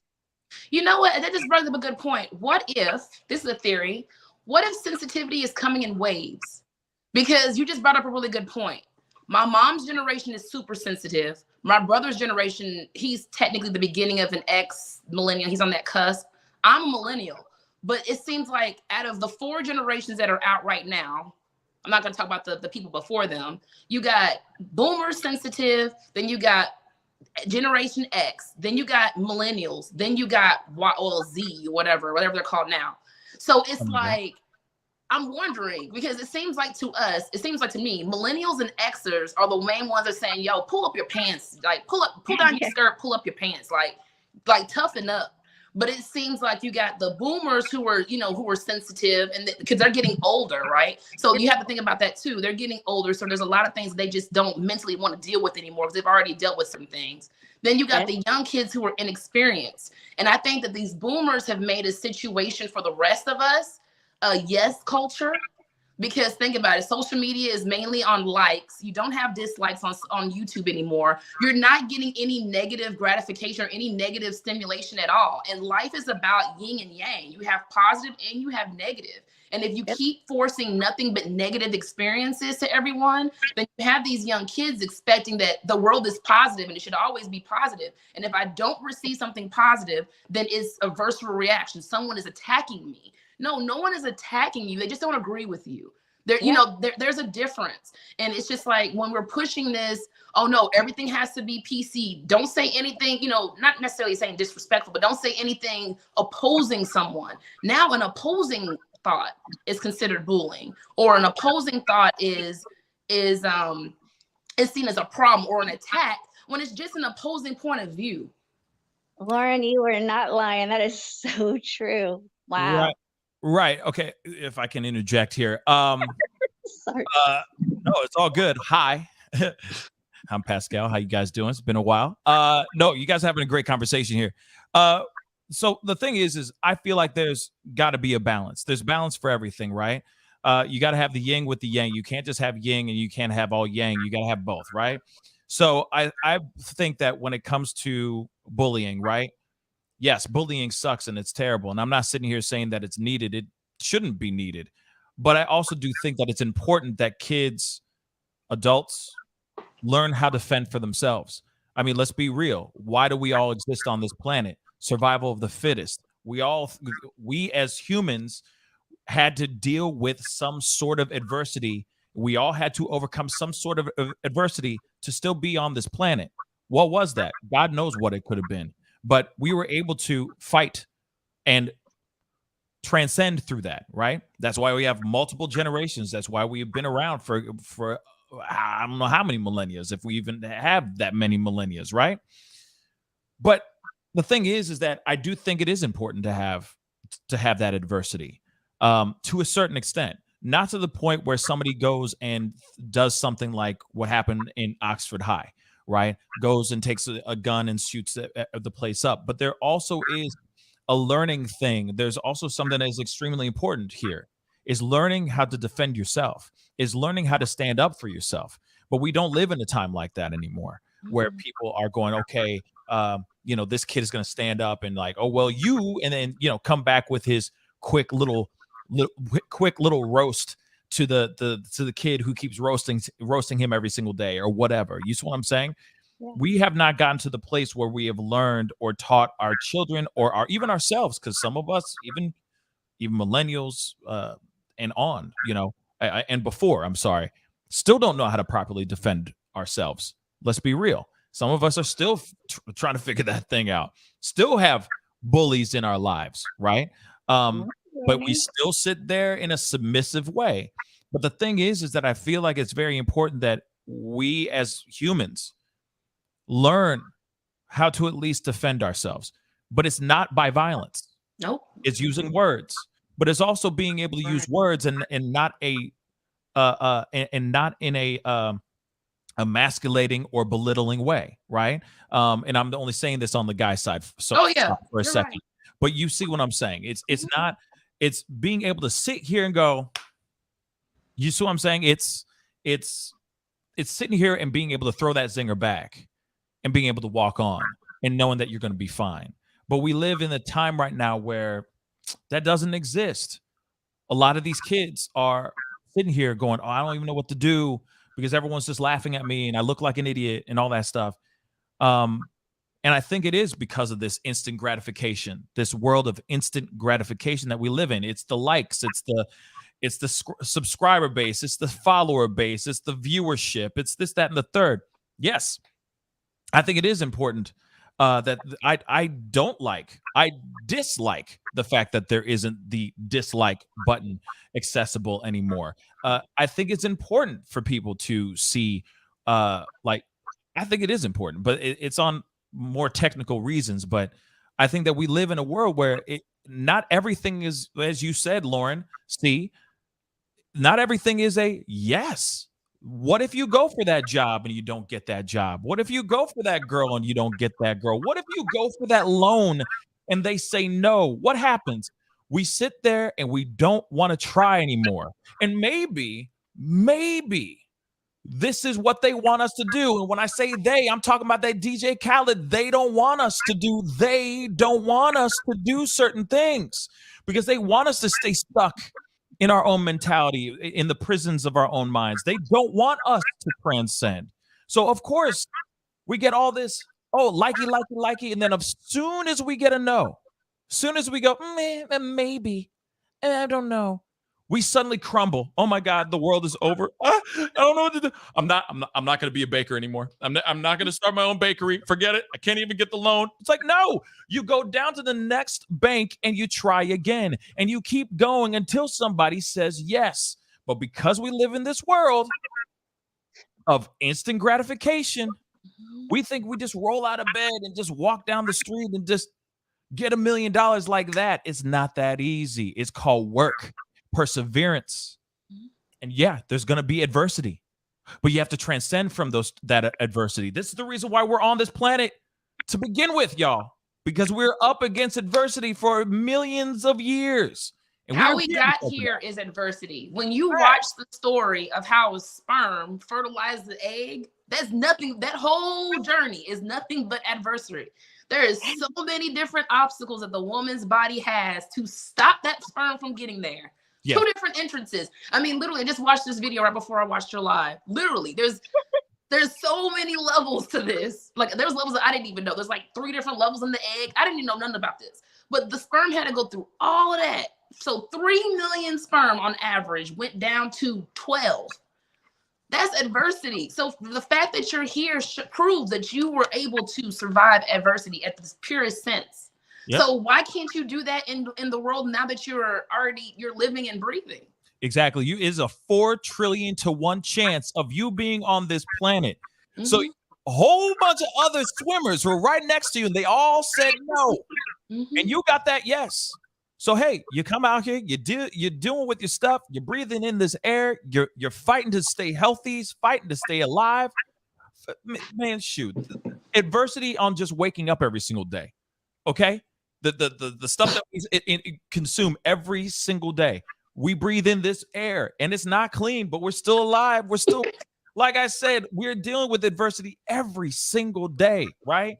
You figure it out. You get up, you try to turn on your TV, and the batteries are dead. You don't sit there and go, I'm not gonna watch TV anymore. No, you go, you get batteries, you put it in, you turn it on, boom. You get to watch your show, The Pascal Show. Piece of cake. You see what I'm saying? So, like, I feel like we live in this time now more than ever because we're so used to, well, I didn't lose really because, I got this consolation prize. So we good. You know what I mean? Like, no, I want to win.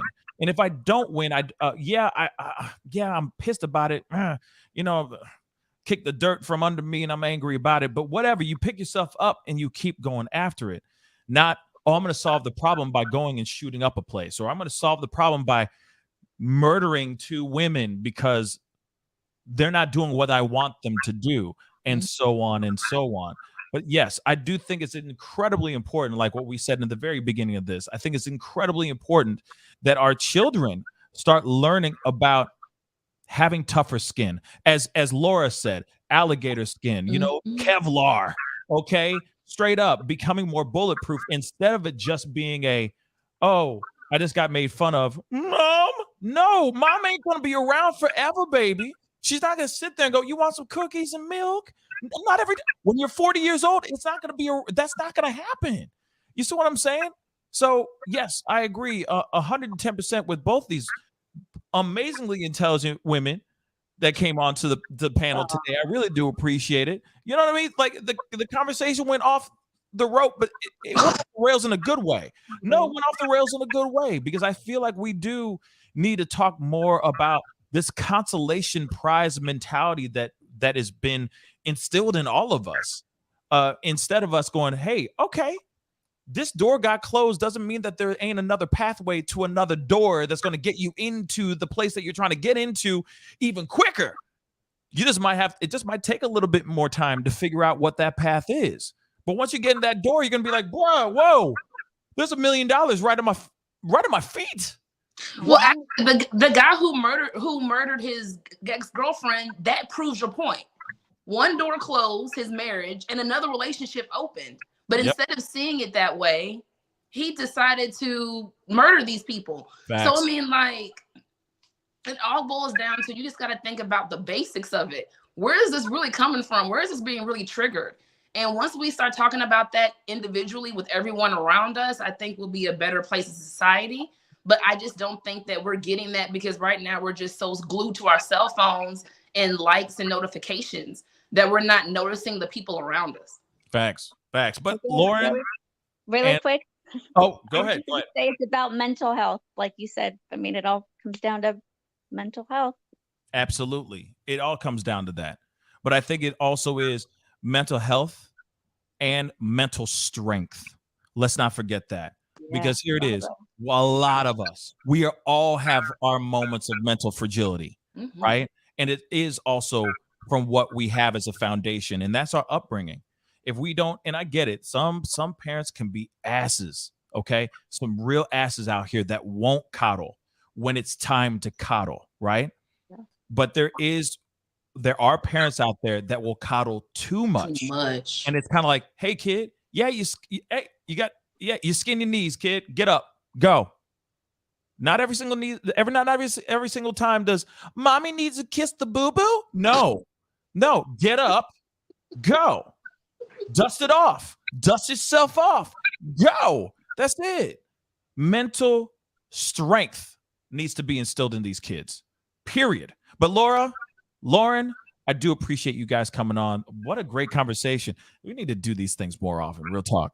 I need to do these things more often. I appreciate you. Thank you, Lauren. Thank you. Once you get a Lauren on the phone, you already know you're gonna get all the learnings. The LLLs, you know. But then it turns into this vortex. We get sucked into a whole other dimension. It gets confusing. I was trying to bring it down to the basics. I'm sorry, but thank you so much for having me. I really appreciate it. I love speaking to you. You are I watch you every day on the screen. So thank you so much. Thank you. You know you're always welcome here. You too, Laura. Both of y'all are always welcome here. Talk to you guys soon. Bye, y'all. Bye. Bye. Bye. Oh, man. But anyway, that was a great conversation. I do appreciate them coming on and being a part of the conversation. But yes, I'm just going to reiterate it once again, because I do think it is extremely important. It's about mental strength. At the end of the day, it's about mental strength. We live in a very selfish world now, and everything has to be I feel like in a lot of our own minds, it always has to be on our terms, right? On our own terms. But sometimes things happen. You get curveballs every single day. Shoot. It could be the simplest thing. You wake up and the hot water isn't coming on as quickly as you want it to, or say you want to make a whole big breakfast in the morning, but you realize you only got one egg. What do? You improvise. It's a curveball. It's okay. Life ain't over, right? You go to work and you're dealing with the BS that you're dealing with, or you got that coworker that you cannot stand, right? But once again, you're like, man, if he says that thing one more time, but you deal with it, right? It's all about being strong, having that strong foundation within yourself to be able to get through those really tough days, right? And the adversity that you have to deal with exes or baby mamas or baby daddies. You know, there's a lot of deadbeat dads out there too. There's a lot of deadbeat mamas out there too. Bruh. Stories I've heard are unbelievable. But you deal with the adversity. You deal with it. You get stronger for it. You put your head down, you put the work in. You know what I'm saying? You work it out until it works out. Long story short, work it out till it works out. Period. But anyway, I think it's very important for us to stay mentally balanced, mentally happy. And if you get that time, get a time to sit back for 10 minutes and think about your blessings. I know that sounds really preachy, and I'm not trying to be preachy right now. Just sit back and think about the blessings that you have every single day for 10 minutes. You do that for 4 days, that's going to change the chemistry inside your whole entire body. I'm telling you guys. Real talk. And Tasha's right. Tasha Brock just said this. Keep your head up. You know, let the Lord lead. If you're a religious person, let the Lord lead, or whatever. Let that energy that's around you do what it's supposed to do, which is lead you, guide you to somewhere better. That's it. You don't have to be a God-fearing person to think that and believe that. Okay? Anyway, guys, it's time to get going. I appreciate all y'all for being on. You guys are incredible. Do me that solid before you head off. Hit that like button down below, smash it, destroy it, all that stuff. Of course, if you haven't done it yet, which I know a lot of you guys already have, but please tell your friends about this show. You know what I'm saying? Hit that subscribe button. You know what I'm saying? Share the love. Let them know about this show in ish. Okay, that'd be really appreciated. We are working really hard out here, and you know how it is. I mean, you know, every subscriber matters, right? But we are working our way to 50,000 subscribers. I have to say that. Shameless plug. Don't hate me, but I have to say that, okay? That's how we keep the lights on, okay? But we're almost there. But anyway, it's time to get going. Much love to you guys. Stay blessed out there. Stay beautiful as you always are. Be good to yourselves. Be good to one another. And I'll see you guys in the next show. This is The Pascal Show. Bye.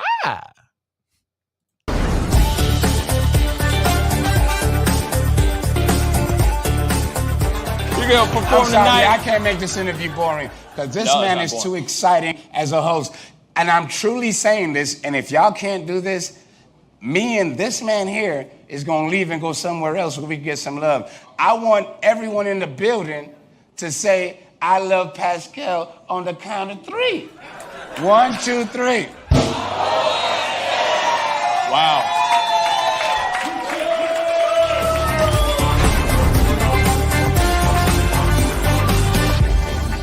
homeowners, and property managers. If you're looking for effective and humane ways to remove wild animals and deal with the damage that they have caused, we have good news for you. Introducing Wildlife Command Center.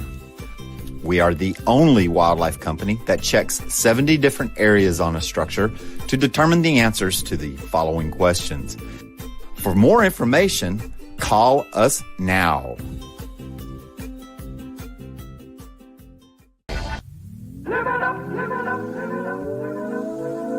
The Fur and Leather Center, providing the highest of fur